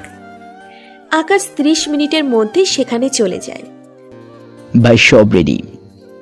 আকাশ শুরুতে গিয়ে ভালোই ভালোই বলে, বাকি সাথীদের নাম বল। তোরা যাই করিস না কেন আমার মুখ থেকে নাম বের করতে পারবি না। এত টর্চার করে তোর নাম বের করতে পারলে না, ধরে নে আর পারবি না। মারতে মারতে মেরে ফেললেও পারবি না। এখনো কি টর্চার করেছি? সবে তো মাত্র শুরু। ইয়াসিন, গরম পানি নিয়ে আয় তো, আর সাথে যা রাখতে বলেছি সেটাও নিয়ে আয়। ইয়াসিন গরম পানি আর মরিচের গুঁড়োর বাটিটা নিয়ে আকাশের সামনে রাখে। ওর শরীর থেকে সমস্ত কাপড় চোপড় খুলে ফেল, আর মুখের মধ্যে একটা কাপড় গুজে দে। ইয়াসিন সাথে আরও একজন মিলে ওর শরীর থেকে কাপড় খুলে নিয়ে নেয় আর মুখের মধ্যে কাপড় গুজে দেয়। আকাশ গরম পানির বালতিটা নিয়ে ফুটন্ত গরম পানিগুলো ওর শরীরে ঢেলে দেয়। গরম পানি ঢালার সাথে সাথে সে সাপের মতো মোচড়ামুচড়ি করতে আরম্ভ করে। সারা শরীরে ফোসকা পড়ে গেছে ওর। ছেলেটা অঝরে চেঁচাচ্ছে, কিন্তু তার গলার আওয়াজ বের হচ্ছে না। আকাশ তারপর মরিচের গুঁড়োগুলো ওর শরীরের মধ্যে ঢেলে দেয়। ছেলেটা আর সহ্য করতে না পেরে চোখ দিয়ে পানি ছেড়ে দেয় আর চোখের ভাষায় বলতে থাকে তার মুখ থেকে কাপড়টা সরিয়ে নিতে। সে সবটা স্বীকার করবে। যা, ওর মুখ থেকে কাপড়টা সরিয়ে ফেল। ইয়াসিন মুখ থেকে কাপড়টা সরিয়ে নেয়। ছেলেটা মিনতির সুরে বলতে থাকে পানি। আকাশ ওর হাতের পাশে থাকা পানির বোতলটা এগিয়ে দেয়। সে গটগট করে 2 লিটার পানি জায়গায় শেষ করে ফেলে। এবার সাথীদের নাম বল, না হয়তো বুঝেই গেছিস আমি কি কি করতে পারি। বিশ্বাস করুন, বাকি সাথীদের মধ্যে আমি কাউকে চিনি না, 2-1জন ছাড়া। তাও যাদেরকে চিনি ওদের সাথে কিছুদিন পরিচয়, কারণ বস আমাদের এক-একজনকে এক এক জায়গা থেকে উঠিয়ে এনেছে। কারোর সাথে কারোর পূর্বের পরিচয় নেই, আমাদের উঠিয়ে এনেছে কলকাতা থেকে। আমি জানি তুই সবারই নাম জানিস, ভালোই ভালোই নাম বল। না হয়তো আবার শুরু হয়ে যাব। মিথ্যা বলে পার পাবি না। বিশ্বাস করেন আমি দুই একজনকে চিনি। ইয়াসিন, গরম পানির মধ্যে সুই ফুটিয়ে নিয়ে আয়। এই যে ভাই সুই। আকাশ সুইটা নিয়ে ছেলেটা রগের মধ্যে ফুটাতে থাকে। ছেলেটা ব্যথার তাড়নায় চিৎকার করে মিনতি করছে আর বলছে, বিশ্বাস করুন আমি আর কারোর নাম জানি না। আপনারা আমাকে মেরে ফেললেও একই কথা বলবো আমি। আকাশের কেন জানি মনে হচ্ছে ছেলেটা সত্য বলছে। আচ্ছা, বাকি দুইজনের নাম বল। আমার ফোনে তাদের ছবি আছে, এর আগের মিশনে একসাথে কাজ করেছিলাম, তাই ওদের কিছু পিক মোবাইলে আছে। ইয়াসিন, ওর ফোন কোথায় রে? ভাই ফোন জব্দ করে রেখেছি, ওয়েট 1 মিনিট, ফোন এনে দিচ্ছি। ইয়াসিন ফোনটা এনে ছেলেটার হাতে দেয়। ছেলেটা ফিঙ্গার দিয়ে ফোন ওপেন করে যেই দুজনকে চেনে তাদের পিক দেখায়। আকাশ একজনকে চেনে না, কিন্তু দ্বিতীয় জনকে দেখে তো আকাশের মাথার উপর যেন বাজ পড়েছে এমন অবস্থা। এটা কি করে সম্ভব? এই, তুই সত্যি বলছিস তো তোদের টিমের মধ্যে এও একজন? হ্যাঁ সত্যি বলছি। ওকে, ওদের ব্যবস্থা করছি আমি। আর তোদের 70 জনকে লিড দিয়ে এ দেশে এনেছে কে? কেউ আনেনি, তবে বলেছে আমাদের একজন লিডার দেশে বহুকাল আগে থেকে বসবাস করে, সে সমস্ত কিছু দেখভাল করে। কিন্তু আমরা মিশনে এসেছি ঠিক, কিন্তু সেই লিডারকে এখনো দেখিনি। আকাশ তো দ্বিতীয়বারের মতো শকড খায়। আমাদের দেশে বহুকাল আগে থেকে কেউ একজন থেকে আসছে মানে? আকাশের মাথা রীতিমতো কাজ করা বন্ধ করে দিয়েছে। ইয়াসিন, ওকে এখানে এভাবে ফেলে রাখ, আর ছবি রেখে তুলে নিয়ে আয়। আর বাকি যে আছে তাকে আমার উপরে ছেড়ে দে। মনে মনে প্ল্যান তৈরি করলাম ওকে কিভাবে ধরবো। তখনই মনে পড়লো সে আমার জন্য ভালোবাসা নামক যে ফাঁদটা এঁটেছে তার মধ্যেই তাকে ফাঁসাবো। এত সময় হয়তো বুঝে গেছেন কার কথা বলছি। হ্যাঁ, মাহি হচ্ছে 70 জন জাসুসের মধ্যে একজন। দ্বিতীয় যে ছবিটা দেখলাম সেটা মাহিরই ছবি। এবার ওর ভালোবাসার জালে ওকে ফাঁসিয়ে তথ্য বের করব। কিন্তু আরেকজন লিডার যে আমাদের দেশে বহুকাল আগে থেকে বসবাস করছে তার উত্তর হয়তো মাহির কাছ থেকেই পাবো। মাহি পারবে একমাত্র হয়তো তার সঠিক সন্ধান দিতে। পরের দিন যথাসময়ে কলেজে চলে গেলাম। গিয়ে মাহির খোঁজ করছি, কিন্তু মাহি নাকি এখনো আসেনি। ওয়েট করছি, একটু পর মাহি আসলো। মাহিকে দেখে ওর দিকে এগিয়ে গেলাম। মাহি, তোমার সাথে আমার কিছু কথা আছে। কি বলবে বলো? আমি জানি তুমি কি বলবে, যে তুমি আমাকে ভালোবেসে ফেলেছো। আসলে মাহি, গত 2 দিন অনেক ভেবে দেখেছি আমার লাইফে এমন কাউকে দরকার যে আমার জীবনটা গুছিয়ে দিবে। হ্যাঁ দিব তো, আমি তোমার জীবন গুছিয়ে দিব। কালকের ব্যবহারের জন্য ক্ষমা চাচ্ছি। আচ্ছা, তুমি কি আমায় তোমার ভালোবাসার মতো একটা সুযোগ দিবে? হ্যাঁ দিব তো, কিন্তু একটা কন্ডিশন আছে। কি কন্ডিশন বলো? আমাকে সবসময় ঘুরতে নিয়ে যেতে হবে, মাঝে মাঝে তোমার হাতে খাইয়ে দিতে হবে। আমি হাজারো বাহানা করব, সেগুলো তোমার পূরণ করতে হবে। হ্যাঁ করবো তো, তোমার সব বায়না পূরণ। তাহলে চলো, আজ ক্লাস করব না, তুমি আমায় দূরে কোথাও থেকে ঘুরিয়ে নিয়ে আসো। আচ্ছা চলো, দুজনে মিলে একটা পার্কে যাই। মাহি আকাশের কাঁধে মাথা দিয়ে চুপ করে বসে আছে। মাহির কেন জানি খুব শান্তি লাগছে। মনে হচ্ছে যেন আকাশের কাঁধটা পরম শান্তির একটা স্থান। একটু পর ফুচকাওয়ালা মামা তার স্টকটা ওপেন করে। এই আকাশ, আমি ফুচকা খাবো। আচ্ছা চলো। তারপর আকাশ ফুচকা অর্ডার করে। এই কিরে, তুমি খাবে না? না, আমার খেতে ইচ্ছে করছে না, আর এইসব আমি একটু কম খাই, আমার ভালো লাগে না। আচ্ছা তাহলে তুমি আমাকে খাইয়ে দাও, তোমার খেতে হবে না।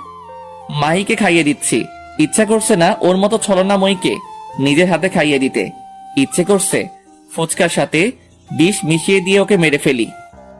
মাহি তো আপন মনে ফুচকা খাচ্ছে আর মনে মনে ভাবছে, আর যদি আমি মিশনে না আসতাম তাহলে সত্যিই তোমায় ভালোবাসতাম। তোমার মতো মানুষ হয় না, যে কিনা এত পাওয়ার থাকা সত্ত্বেও তার মাঝে সেই পাওয়ার নিয়ে কোনো গরিমা নেই। আজ খুব খারাপ লাগছে, যেদিন আমি তোমায় নিজ হাতে মারবো সেদিন আমার কেমন অবস্থা হবে তার পূর্বাভাস পাচ্ছি। মনে মনে, মাহি তুমি যদি সত্যিকার অর্থে আমায় ভালোবাসতে, উপরওয়ালা সাক্ষী তোমার হাত আমি কখনোই ছাড়তাম না। কিন্তু তুমি ছলনাময়ী, তোমার জন্য মনের কোনো এক জায়গায় ভালোবাসা কাজ করছে, কিন্তু তোমার ক্ষেত্রে সেটা প্রকাশ করাও নেহায়েত বোকামি হবে। আগে পরে তুমি তোমার আসল রূপ নিয়ে আমার সামনে আসবে। সেদিন অনেকটা সময় পার্কে সময় কাটাই দুজনে একসাথে মিলে। পরে আসার সময় দুজনের নাম্বার আদান প্রদান করে নেয়। আকাশ বাসায় এসে ক্লাস ব্যাগটা টেবিলের উপর রেখে বিছানায় শরীর এলিয়ে দেয়। এমন সময় ইয়াসিন ফোন করে। ভাই, জাসুস ওইটাকেও তুলে নিয়ে এসেছি। দুইটাকে একই সাথে বন্দি করো। প্রথমে ভালোই ভালো জিজ্ঞেস করো, যদি সঠিক উত্তর না দেয় গতকাল আমি যেমনটা করেছি সেইরূপ আচরণ করবি। আচ্ছা ভাই। আর শোন, শহরে বা গ্রামে গঞ্জে আমাদের মাফিয়ার যত ক্রু আছে সবাইকে অ্যালার্ট করে দে, যে কোনো সময় যদি ডাক দেই সাথে সাথে যেন উপস্থিত থাকে। আচ্ছা ভাই, সবার কাছে খবর পৌঁছে দিচ্ছি। ইয়াসিন ভালোই ভালোই জাসুস থেকে উত্তর চায়। সে প্রথমে না করে, পরে গতকাল যেই জাসুসটাকে আটক করেছে তাকে ওর সামনে আনে আর বলে, দেখ, একবার যদি ভালো ভালো মুখ না খুলিস তাহলে তোর হালো এমনটা করব। সে ভয়ে সব কিছু স্বীকার করে। তার কাছে যত সন্ধান ছিল সব কিছু ইয়াসিনকে খুলে বলে। আকাশ না খেয়েই ঘুমিয়ে পড়ে। বিকেলবেলা ঘুম ভাঙে ফোনের আওয়াজে। মাহি ফোন করেছে। আমার বাবুটা কি করে? এই তো ঘুমাচ্ছি। খাবার খেয়েছো? না, আসলে বাসায় এসে শরীরটা ক্লান্ত লাগছিল, তাই শরীরটা এলিয়ে দিয়েছি বিছানায়। কখন যে ঘুমিয়ে গেছি তা বলতে পারবো না। এই, কি বললা? তুমি এখনো খাওনি মানে কি? যাও, এখন গিয়ে উঠে খেয়ে নাও। আচ্ছা বাবা, যাচ্ছি। তো এত রাগ করার কি আছে? চুপ থাকো, একদম কথা বলবা না। কত সময় হয়েছে এখনো না খেয়ে আছো, আর বলছো রাগ না করতে? আচ্ছা, যাচ্ছি। আকাশ ফোন রেখে দিয়ে ফ্রেশ হয়ে নেয়। তারপর বাহির থেকে খাবার অর্ডার করে সেগুলো খেয়ে নেয়। খেয়ে দিয়ে বিকেলবেলা জাসুস দুইটাকে যেখানে রেখেছে সেখানে যায়। ভাই, জাসুসটা ভয়েস সব বলে দিয়েছে। ওর কাছে যতটুকু তথ্য ছিল সবটা বের করেছি। তবে বাকি আরো বহু মানুষ আছে, তাদের কোনো অস্তিত্ব খুঁজে পাওয়া যায় নাই। সমস্যা নাই, পরের জন থেকে যা তথ্য বের করেছিস তাদের সব কয়টাকে আটক কর, দেখবি সবার খবর পেয়ে যাবি। আকাশ ইয়াসরবির ভাইকে ফোন দেয়। আকাশ ভাই, হ্যাঁ বলো। আপনাকে বলেছিলাম ওই আলী বাবাকে বোঝানোর জন্য। ভাই, ওই শয়তান আমার কথা শুনছে না। সে নিজেকে বড় ডন মনে করতেছে। ভাই আপনি বলেন, ওই শয়তানকে কি করব? লাথি খাওয়া মানুষ কখনো কথায় মানে না, ওকে সাইজ করতেই হবে। এবার ওই আলী বাবা দেখতে খারাপ নজর দেওয়ার পরিণাম কতটা ভয়ঙ্কর হয়। এদিকে মাহি ফোন করে তার বসকে বলে, বস, আমি বলেছিলাম না আর কিছুটা দিন সময় দেন, ব্যাটাকে লাইনে নিয়ে আসবো। দেখেছেন, ব্যাটাকে লাইনে নিয়ে এসছে। গুড প্লে, চালিয়ে যাও, সময় মতো খেল খতম করে দেবো। আর মাহি, আমাদের কিছু জাসুসের কোনো খবর পাচ্ছি না, প্রায় 10-12 জন জাসুসের এক অবস্থা। আচ্ছা, আমি খবর লাগাচ্ছি কি হয়েছে। আকাশ আসার সময় ইয়াসিনকে বলে আসে জাসুস দুইটাকে জমের বাড়ি পাঠিয়ে দিতে। ইয়াসিন জাসুস দুইটাকে মেরে একটাকে নদীতে ভাসিয়ে দেয়, আর একটাকে টুকরো টুকরো করে শহরের বিভিন্ন স্থানে ছড়িয়ে ছিটিয়ে ফেলে রেখে আসে। এইভাবেই আরও 10 দিন অতিক্রম হয়ে যায়। মাফিয়া টিম 70 জন জাসুস সব কয়টাকে আটক করে। তারপর একে একে সব কয়টার কাম তামাম করে। অন্যদিকে মাহির আর আকাশের সম্পর্ক যেন দিন দিন গভীরেই হচ্ছে। তবে দুজনেই সবটা উপর থেকে প্রকাশ করে ভিতরে দুজনের অন্য কিছু চলছে। তবে মাহি কেন যেন সত্যি দুর্বল হয়ে পড়ছে। আকাশের ভালোবাসা তার কেন যেন মনের মধ্যে দিন দিন জায়গা করে নিচ্ছে। মাহি নিজেই দ্বিধাদ্বন্দ্বে পড়ে যাচ্ছে। তার সাথে এসব কি হচ্ছে? এসেছে মিশনে, কিন্তু প্রতারণা করতে গিয়ে সে যেন নিজেই সত্যিকার অর্থে তার মধ্যে ধাবিত হয়ে পড়েছে। কারণ আকাশ তার সর্বদা কেয়ার করে, সর্বদা তার ভালো খারাপের দেখভাল করে। একদিন আকাশ আর মাহি কলেজের পাশে একটা জায়গায় বসে আছে। হঠাৎ অন্য একটা গ্যাংয়ের কিছু ছেলেপেলে মিলে কলেজে এসে হাঙ্গামা শুরু করে। কলেজের ছেলেপেলেদেরকে মারতে শুরু করে। এই কলেজের কিছু ছেলেপেলেদের সাথে নাকি তাদের পুরনো কিছু শত্রুতা আছে। দেখি মাহি, তুমি তো শহরের মাফিয়ার লিডার, তুমি গিয়ে সমস্যাটা সমাধান করো। আরে, এগুলো আমার বাম হাতের কাজ, তুমি বসো, আমি এক্ষুনি আসছি। বলে কিছু ছেলেপেলে নিয়ে সেখানে যায়, কিন্তু তারা উল্টে মার খেয়ে সেখান থেকে চলে আসে। খালি মাহি একা সেখানে দাঁড়িয়ে আছে। ছেলেগুলো মাহির দিকে এগোতে থাকে আর খারাপ খারাপ ভাষা ব্যবহার করতে থাকে। একটা ছেলে কোমর থেকে ধামা বের করে মাহিকে কোপানোর জন্য। যেই না মাহিকে কোপ দিবে, মাহি ভয়ে চোখ বন্ধ করে ফেলে, আর আকাশ দৌড়ে গিয়ে ছেলেটার সেনার মধ্যে একটা সজোরে লাথি মারে। ছেলেটা কয়েক হাত দূরে গিয়ে পড়ে। বাকি যারা আছে সবাই আকাশের দিকে একত্রে এগিয়ে আসে। আকাশের পকেটে অল টাইম একটা সিজার ব্লেড থাকে, সেটা হাতে নিয়ে একটা একটা করে মারতে থাকে। কারো হাতে, কারোর পেটে, সব কয়টা মাটিতে শুয়ে গড়াগড়ি করছে। মাহি দৌড়ে এসে আকাশকে জড়িয়ে ধরে আর কান্না করে দেয়। এই পাগলি, কান্না করছো কেন? আমি আছি তো। আমি থাকতে তোমার গায়ে কে হাত দিবে? এমন বুকের পাঠা কার হয়েছে যে আমার কলিজার গায়ে হাত দিবে? এদিকে পুরো কলেজ হা হয়ে তাদের দুজনের দিকে তাকিয়ে আছে, তাদের কেমিস্ট্রি দেখছে। মাহি আকাশের বুকের মধ্যে মুখ গুজে দিয়ে কান্না করেই যাচ্ছে। সে আজ বুঝে নিয়েছে আকাশ কেমন, কাকে সে ধোঁকা দিতে যাচ্ছে, যে তাকে মৃত্যুর হাত থেকে বাঁচিয়ে আনলো সেই তাকেই। সে আজ বুঝে গেছে আকাশের বুকেই তার শেষ ঠিকানা। না, আমি আকাশকে ধোকা দিতে পারবো না। আজ আমি আমার মনের উত্তর পেয়ে গেছি। ওকে নিয়ে আমি দূরে কোথাও চলে যাব, থাকবো না আর এই শহরে। দুজনে মিলে দূরে কোথাও গিয়ে ঘর সংসার করব। এদিকে আকাশ মাহিকে শান্ত করতে ব্যস্ত। তারপর মাহিকে কোনো রকম শান্ত করে বুঝিয়ে শুনিয়ে বাসায় দিয়ে আসে। মাহি যেন পাগল পাগল হয়ে যাচ্ছে, কারণ সে আকাশকে হারাতে পারবে না। এভাবে আরও কিছুদিন কেটে যায়, বাকি মাত্র 3 দিন। আকাশ এই কয়দিনে লক্ষ্য করেছে মাহিও কেমন যেন পরিবর্তন হয়ে গিয়েছে।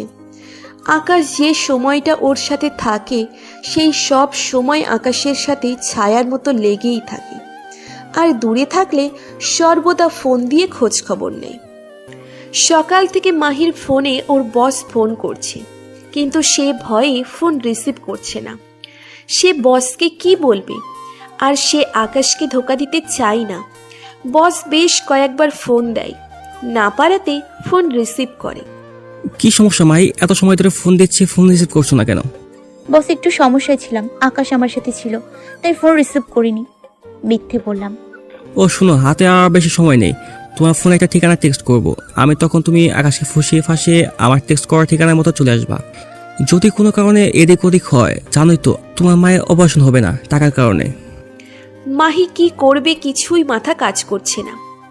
সে এমন মিশনে যোগ দিয়েছে কারণ এই মিশনটা করলে তারা তাকে মোটা অঙ্কের একটা টাকা দিবে, যা দিয়ে তার মায়ের চিকিৎসা সে ভালোভাবে করাতে পারবে। তার মায়ের লিভারে টিউমার ধরা পড়েছে, সেটার অপারেশন করতে হবে। একদিকে আকাশ, অন্যদিকে তার জন্মদাত্রী মা। কাকে রেখে কাকে বাঁচাবে সে? আমার মাকে বাঁচাতেই হবে। মনের মধ্যে পাথর রেখে না না বস, মিস হবে না। আমি ওকে নিয়ে ঠিকানা মতো চলে আসব। বস ফোন কেটে দেয়। মাহি মাটিতে বসে কান্না করে দেয়। আকাশ, বিশ্বাস করো, শুরুতে আমি তোমায় ঠকাতে চেয়েছিলাম, কিন্তু পরবর্তীতে তোমার সাথে থাকতে থাকতে তোমায় ভালোবেসে ফেলেছি। তোমায় ছাড়া থাকবো কি করে আমি আকাশ? বলে কান্নার মাত্রা আরো বাড়িয়ে দেয়। আকাশ সমস্ত মাফিয়ার ক্রুদেরকে একত্রে করার সিদ্ধান্ত নেয়।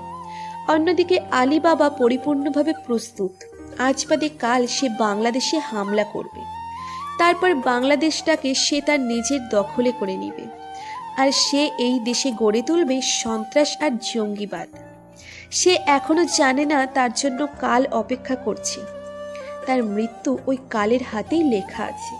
আলিবাবা আরও কয়েকটা টিম বাংলাদেশে পাঠায়, যে শহরের বিশেষ বিশেষ জায়গায় মাইন ফিট করে রাখতে। সে আগামীকালকে বাংলাদেশে আসবে। আকাশ মাফিয়ার সমস্ত ক্রুদেরকে একত্রে করে সবার উদ্দেশ্যে কিছু কথা বলে। যে আমাদের দেশ আজ বাদে কাল অন্যরা ছিনিয়ে নেওয়ার চেষ্টা করবে, তোমরা কি তাদের বিরুদ্ধে রুখে দাঁড়াবে না পিছু হেঁটে যাবে? সকলেই একত্রে বলে ওঠে, আকাশ ভাই, আমরা কখনোই পিছু হাঁটবো না। যত যাই হোক না কেন, বাইরের যে কোনো খারাপ শক্তি আমাদের দেশকে ছিনিয়ে নিতে পারবে না। তাহলে কালকের জন্য রেডি থাকো। সকলেই ওই আলিবাবা আর তার টিমের সমস্ত সদস্যকে মেরে এই বাংলার মাটিতে পুঁতে রাখবো। আকাশ তারপর বাসায় চলে যায়। বাসায় গিয়ে মাহিকে ফোন দিচ্ছে, কিন্তু সে রিসিভ করছে না। আকাশ অনেকগুলো ফোন দেয়, তাও কোনো খবর নাই। মাহি একটু পর নিজেই ফোন দেয়। কলিজা সরি, আসলে ওয়াশরুমে ছিলাম, দেখতে পাইনি। আচ্ছা যাও, ফ্রেশ হয়েছো, এবার কিছু খেয়ে নাও। আচ্ছা, আর কিন্তু বিকেলে দেখা করব। আচ্ছা। তারপর আকাশ খেয়ে দিয়ে একটু বিশ্রাম নেয়। বিকেল বেলায় মাহি ফোন করতেছে দেখা করতে যাওয়ার জন্য। কলিজা, আর মাত্র 5 মিনিট, আসতেছি। 5 মিনিটের মধ্যেই মাহির বাসার সামনে চলে যায়। তারপর দুজনে মিলে ঘুরতে বের হয়। দুজনে নদীর পাড়ে একটা জায়গায় বসে আছে। উপরে আবার পার্ক। দুজনেই বসে বসে কথা বলতেছে। হঠাৎ একটা পিচ্চি বাচ্চা এসে মাহির কাঁধে হাত দেয়।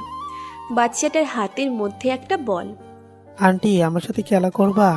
আম্মু না কোথায় যেন চলে গেছে। বাচ্চাটাকে দেখে মায়া লেগে যায়। হ্যাঁ বাবু, করবো তো, কিন্তু তোমার আম্মু কোথায় চলে গেছে? জানি না তো কোথায় গেছে। আকাশ, তুমি বসো, আমি বাচ্চাটার সাথে একটু বল নিয়ে খেলা করি। আমার বাচ্চাদের সাথে খেলতে খুব ভালো লাগে। আচ্ছা যাও। মাহি আর বাচ্চাটাকে খেলা করতেছে। আকাশ দূর থেকে ওর দিকে হা হয়ে তাকিয়ে আছে। মাহিকে একদম বাচ্চা বাচ্চা লাগতেছে। কি কিউট লাগতেছে মাহিকে দেখতে। ইস, মাহি যদি সত্যি আমায় ভালোবাসতো কখনোই ওর হাত ছাড়তাম না, কিন্তু আফসোস, আমার কপাল খারাপ।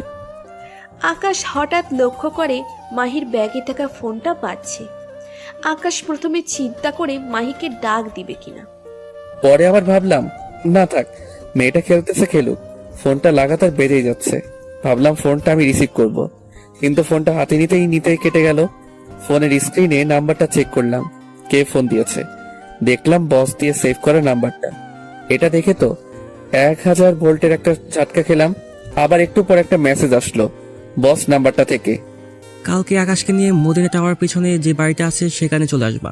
আমাদের বস কালকে দেশে আসবে, আর বস আরো কয়েকটা টিম দেশে পাঠিয়েছে। বড় বড় যত বাড়ির সুপার শপ আছে সব জায়গায় মাইন্ড ফিট করে রাখবে। পুরো শহর মিনিটে তামা হয়ে যাবে।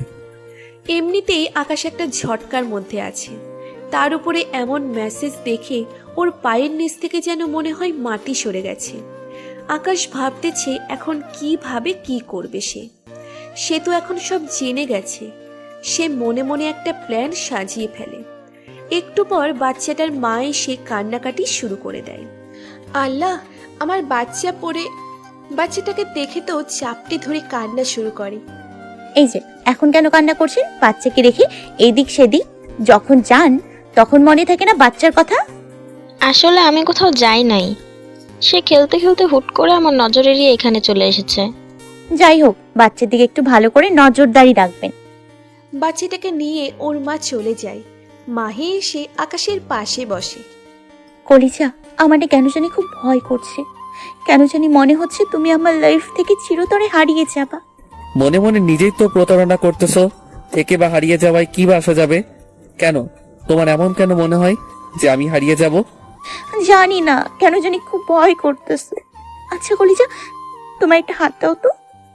আকাশ মাহির দিকে হাত বাড়িয়ে দেয়। মাহি আকাশের হাতটা ধরে, ওর বুকের উপর রাখে। কিছু অনুভব করতেছো? হ্যাঁ, খুব কাঁপতেছে বুকটা। আকাশ, এটা বিশ্বাস করিও, এই মাহি তোমায় সত্যিই ভালোবাসে, নিজের জীবনের থেকেও বেশি ভালোবাসে। বলতে বলতে কান্না করে দেয়। আকাশ মাহির কথা শুনে কেন জানি মনে হচ্ছে এই কথাগুলো মিথ্যা না। এই কথাগুলোর মধ্যে অদ্ভুত একটা পাওয়ার আছে যা আকাশকে বারবার ভাবতে বাধ্য করছে। আকাশ যখন মাহির বুকে হাত দেয় তখনই সে বুঝতে পারে মাহি কোনো না কোনো ভাবে ওকে সত্যি ভালোবাসে, কিন্তু আবার এটাও মাথায় কাজ করছে সে যে প্রতারণা করে আসছে। ধুর, যা হবে কাল দেখা যাবে। সে মাহিকে শক্ত করে বুকের সাথে জড়িয়ে ধরে। বেশ কিছু সময় মাহি আকাশের বুকের মধ্যে মাথা রেখে কান্না করে। আকাশ মাহিকে অনেক কষ্টে শান্ত করে। তারপর দুজনেই সেখান থেকে উঠে রিকশা নেয় বাসার উদ্দেশ্যে। আকাশ আগেই মাহিকে বাসায় পৌঁছে দেবে, পরে সে বাসায় ফিরবে। মাহির বাসার সামনে আসার পর মাহি নেমে যায় রিকশা থেকে আর আকাশকে বলে, কলিজা, কাল আমার সাথে এক জায়গায় যেতে হবে, তুমি রেডি হয়ে থেকো। আকাশ আর পাল্টা প্রশ্ন করে না যে কোথায় যাবে। সে তো জেনেই গেছে মাহিটাকে কোথায় নিয়ে যাবে। আচ্ছা, সমস্যা নাই, যাব।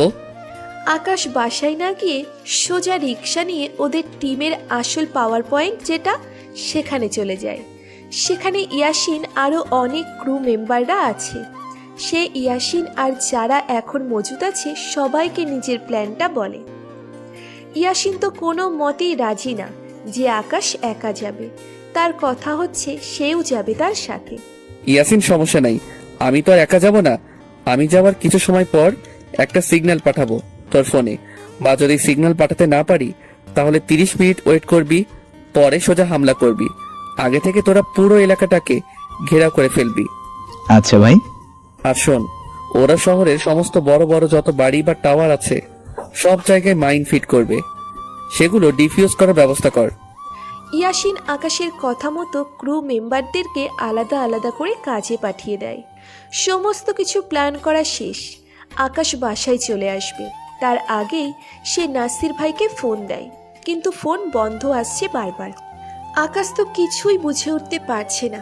সে বাসায় যাওয়ার আগে এক পাক নাসির ভাইয়ের বাসায় যায়, কিন্তু নাসির ভাই নাকি নেই। বাসায় সে ঘুমিয়ে পড়ে। সকালে উঠে নাস্তা করে একটু মাহির সাথে কথা বলে, পরে আবার বাসায় এসে পড়ে। মাগরিবের পর প্রায় 7টার দিকে মাহি ফোন দেয়, আকাশ রেডি হয়ে আমার বাসার সামনে আসো। আকাশ শার্টটা গায়ে দিয়ে কোমরে 2টা মেশিন গুজে নেয় আর ইয়াসিনকে ইনফর্ম করে সে বের হচ্ছে। ইয়াসিনরা আগেই জায়গা মতো পজিশন নিয়ে বসে আছে। মাহি বাসার সামনে অপেক্ষা করছে। আকাশ গাড়ি নিয়ে রওনা হয়েছে, কিন্তু মাহির কেন জানি চোখ মুখ লাল হয়ে যাচ্ছে। চোখের কোণে বেয়ে পানি পড়তে আরম্ভ করে। সে চোখের পানিগুলো মুছে নেয়। একটু পর আকাশ আসে। কলিজা, তুমি রেডি তো? হ্যাঁ কলিজা। আকাশ মাহির দিকে নজর পড়তেই ওর চোখ যেন ফেরাতে পারছে না। একদম হুড় পড়ির মতো লাগছে মাহিকে। আকাশ মাহির দিকে এক নজরে চেয়ে আছে। আকাশ হয়েছে, চলো। মাহির কথায় আকাশের হুঁশ ফিরে আসে। ও চলো। এই ওয়েট ওয়েট, একটা কাজ বাকি বলে মাহি আকাশকে শক্ত করে জড়িয়ে ধরে। মাহির চোখ বেয়ে টপ টপ করে পানি ঝরছে। সে মনে মনে আকাশ থেকে মাপ চেয়ে নেয়। কলিজা, আমায় মাফ করে দিও। তোমায় সত্যিই ভালোবাসি, কিন্তু তারপরেও তোমার সাথে ছলনা করতে হচ্ছে আমার মায়ের চিকিৎসার জন্য। এই মাহি, কি হয়েছে, যাবে না? মাহি চোখের পানি মুছে নেয় আকাশ না দেখার মতন করে। হ্যাঁ যাবো তো, চলো। মাহি আকাশকে নিয়ে বসের ঠিকানা মতো চলে যায়। আকাশ বাসায় যাওয়ার পর দেখে কেউ নাই, পুরো বাসা ফাঁকা। কিন্তু একটু পর এই পুরো বাড়ি ঘেরাও করে ফেলে আলিবাবার ছেলেরা। ওরা সবাই লুকিয়েছিল, 50-60 জন হবে ছেলে। মাহি সুন্দর করে সাইড হয়ে যায়। আকাশ এতজনের সাথে কখনোই পেরে উঠবে না। এমন সময় আলিবাবা আসে। আলিবাবা বাংলাদেশে চলে আসছে। মাহি আলিবাবার সাথে গিয়ে দাঁড়ায় আর মাথা নিচু করে দাঁড়িয়ে আছে। আকাশ, এখনো সময় আছে, ভালোই ভালোই আমার দলে যোগ দে, ভালো একটা অবস্থান করে দিব তোর। আলিবাবা বাংলাও পারে। তোর মতো দেশদ্রোহীর সাথে মিলে কাজ করব সেটা ভাবলি কি করে? আই, তোর খুব দেমাগ, হ্যাঁ? আই, তোরা চেয়ে চেয়ে কি দেখছিস? যা ওর কলিজাটা শরীর থেকে চিড়ে নিয়ে আয়। আজ দেখবো ওর কত বড় কলিজা হয়েছে। আমার সামনে বড় গলায় কথা বলে। ছেলে পেলে আকাশের দিকে এগিয়ে আসে মারার জন্য। আকাশ ছেলেগুলোকে একাই মারতে শুরু করে। 10-12 জনকে সে কিছু সময়ের মধ্যে মাটিতে শুইয়ে দেয়। এবার আরো কিছু ছেলে পেলে এগিয়ে আসে ওকে মারার জন্য, হাতে বিভিন্ন রকমের তলোয়ার। আকাশ পকেট থেকে সিজার ব্লেডটা বের করে আর একে একে ওইগুলাকেও মেরে মাটিতে ফেলে দেয়। এমন সময় কেউ একজন এসে আকাশের মাথায় সজোরে বাড়ি দেয়, লোহা জাতীয় কিছু একটা দিয়ে। আকাশ পিছনে ফিরে যখন দেখে মানুষটাকে, তার চোখ বড় বড় হয়ে যায়। আকাশ পিছন ফিরে দেখে নাসির ভাই, যাকে সে অন্ধের মতো ভরসা করত, সেই নাসির ভাই তার সাথে। আকাশের যেন বিশ্বাসই হচ্ছে না। আকাশের মাথার পেছন সাইড থেকে চুইয়ে চুইয়ে রক্ত পড়ছে, তাও সে হার মানবে না। নাসির ভাইকে শরীরের সমস্ত শক্তি দিয়ে লাথি মারে। নাসির ভাই সোজা মাটির উপরে গিয়ে আছড়ে পড়ে। আলিবাবার লোকেরা এসে আকাশকে ধরে ফেলে। এমনভাবে ধরেছে সে নড়তে চড়তেও পারছে না। আলিবাবা এসে আকাশের থুতনির মধ্যে হাত দিয়ে আয় কুত্তার বাচ্চা, তোর অনেক পাওয়ার, হ্যাঁ? নিজেকে এই শহরের ডন মনে করিস? ভালোই ভালোই বলেছিলাম আমাদের দলে যোগ দেওয়ার জন্য, কিন্তু তুই করিসনি। এবার মরার জন্য রেডি হ। আলিবাবা একজনের হাত থেকে পিস্তল নিয়ে আকাশের দিকে তাক করে। এমন সময় নাসির ভাই মাটি থেকে উঠে এসে, আলিবাবা না, ওকে তুমি নয়, আমি মারবো। অনেক বছর ওর হয়ে কাজ করেছি, কিন্তু সে জানে না আমি তার বাপ। আর ওর কত বড় সাহস আমাকে লাথি মারে। বলে আলিবাবার হাত থেকে পিস্তলটা নিয়ে নেয়। তারপর আকাশের দিকে পিস্তল তাক করে যেই না ওকে শুট করে, মাহি দৌড়ে আকাশের সামনে এসে পড়ে, আর বুলেটটা মাহির শরীর ছিদ্র করে অপর প্রান্ত দিয়ে বের হয়ে যায়। মাহি মাটিতে পড়ে আছে। অন্যদিকে ইয়াসিন আর পুরো মাফিয়ার সমস্ত ক্রুরা ওয়েট করছে কখন আকাশ সিগন্যাল দেবে, কিন্তু 30 মিনিট আপ হয়ে গেছে, এখনো সিগন্যাল আসেনি। তাই তারা সিদ্ধান্ত নেয় এখনই হামলা করবে। ইয়াসিন সবাইকে নিয়ে মদিনা টাওয়ারের পিছনে যায়। পিছনে যাওয়ার সাথে সাথেই আলিবাবার লোকেরা খবর পেয়ে যায়, আর ওরা অস্ত্রশস্ত্র নিয়ে মাফিয়ার ক্রুর উপরে হামলা করে। কিন্তু মাফিয়ার এত হাজার ক্রুর সামনে আলিবাবার এই অল্প সংখ্যক লোক মশা মাছির থেকেও ছোট্ট একটা প্রাণী। মাফিয়ার ক্রুরা আলিবাবার টিমের সব কয়টাকে আটক করে, সাথে আলিবাবা ও নাসির ভাইকেও। আকাশের মাথা যেন ভো ভো করে ঘুরতেছে, সে যেন শক্তিই পাচ্ছে না কিছু করার মতো। ইয়াসিন দৌড়ে গিয়ে আকাশকে ধরে। ভাই আপনার কি হয়েছে? আমার কিছু হয় নাই, মাইকে দেখ। ভাই ওনার তো শরীর থেকে প্রচুর পরিমাণে রক্ত বের হচ্ছে। তাড়াতাড়ি হসপিটালে নিয়ে যা, আর আমি এদিকটা দেখছি। ইয়াসিন তাড়াতাড়ি গাড়িতে করে মাহিকে হসপিটালে নিয়ে যায়। আকাশ পায়ের থেকে জুতা খুলে আলিবাবার গালে কষিয়ে কয়েকটা লাগিয়ে দেয়। নাসির ভাইকেও কয়েকটা মারে। এই বাচ্চা ছেলে, আমাকে যত মারবি মার, কিন্তু আমাদের কাজকর্ম তুই কখনো দমিয়ে রাখতে পারবি না। একটু পরেই পুরো শহরটা তামা হয়ে যাবে, তোরা শুধু দেখেই থাকবি। তোরা আমার কাজকর্মের কাছে বাচ্চার চাইতেও ছোট। সেই স্বপ্ন নিজের ভিতরেই রেখে দে। আমি ছেলেপেলেকে অনেক আগেই মাইন্ড ডিফিউজ করতে লাগিয়ে দিয়েছি। আকাশ ঠিকমতো কথাও বলতে পারছে না, কথা বলতে বলতে ঢুলে পড়ে যাচ্ছে। এই তোরা কোথায়? এখান থেকে একটাও যেন নিজের মাটিতে ফিরে যেতে না পারে। সব কয়টাকে মেরে পাশেই কবরস্থানে পুঁতে দিয়ে আসবি। সাথে এই 2 মুখী সাপ নাসির, ওকেও মেরে পুঁতে দিবি। বলতে না বলতেই আকাশ মাটিতে পড়ে যায়। ছেলেপেলেরা ধরে আকাশকে হসপিটালে নিয়ে আসে। একদিন পর আকাশের জ্ঞান ফিরে আসে। সে জ্ঞান ফেরার পর পাগলের মতো আচরণ করতে থাকে। মাহি, এই মাহি, তুমি কোথায়? ইয়াসিন আকাশকে শান্ত করে। ভাই মাহি ঠিক আছে, আপনি চিন্তা করেন না। না, আমি আমার মাহিকে দেখবো। আল্লাহ, এখন কি হবে ওনার? এই অবস্থা তো ভালো না। ডাক্তাররা সময় দিয়েছে 48 ঘন্টার মধ্যে জ্ঞান না ফিরে আসলে এর চিন্তা ছেড়ে দিতে। অলরেডি একদিন পার হয়ে গেছে, এখন জ্ঞান ফেরার কোনো নাম নিশান নাই। এই ইয়াসিন, তুই আমাকে মাহির কাছে নিয়ে চল। ইয়াসিন চুপ করে আছে মাটির দিকে তাকিয়ে। ইয়াসিন, কি বলেছি শুনিসনি? আমাকে মাহির কাছে নিয়ে চল এখনই। ইয়াসিন না পারতে আকাশ মাহির কাছে যায়। আকাশ মাহির কেবিনে ঢোকার পর দেখে যে মাহি একটা বেডের উপরে শুয়ে আছে, মুখে মাস্ক লাগানো। আকাশ মাহির এই অবস্থা দেখে তো আর নিজেকে ঠিক রাখতে পারে না, মাহিকে জড়িয়ে ধরে কান্না করে দেয়। মাহি, তুমি এমনটা কেন করলে? আমি ওই দিনই বুঝে গিয়েছিলাম, যেদিন তোমার বুকে হাত দিয়েছিলাম, যে তুমি আমায় সত্যি ভালোবাসো। আর গতকাল কনফার্ম হয়ে গেছি, যখন তুমি আমাকে সেভ করার জন্য নিজের জানটা দিয়ে দিতে চাইলে। এমন সময় একটা নার্স আসে। এই এই, কি করছেন কি আপনি? এমন কান্নাকাটি করলে রোগীর ক্ষতি হবে। এমন কান্নাকাটি না করে ধৈর্য ধারণ করুন, দেখবেন সব ঠিক হয়ে যাবে। আকাশ কান্না থামিয়ে দেয় আর চুপচাপ করে মাহির সামনে বসে থাকে। ভাই খাওয়ার সময় হয়ে এসেছে, কিছু খেয়ে নেন। না, আমি কিচ্ছু খাবো না। মাহিরের জ্ঞান না ফেরা পর্যন্ত ওর সাথে বসে থাকবো। ভাই কিছু না খেলে যে আপনি অসুস্থ হয়ে যাবেন। সমস্যা নাই, অসুস্থ হলে হব, তাও আমি কিছু খাবো না। আকাশের জেদের কাছে সবাই হার মেনে যায়। দুপুর পেরিয়ে বিকেল হয়ে যায়, মাহির জ্ঞান ফিরে আসে না। আকাশ তো একদম ভেঙে পড়েছে। হঠাৎ মাহির জ্ঞান ফিরে আসে। ইয়াসিন দৌড়ে গিয়ে ডক্টরকে ডেকে নিয়ে আসে।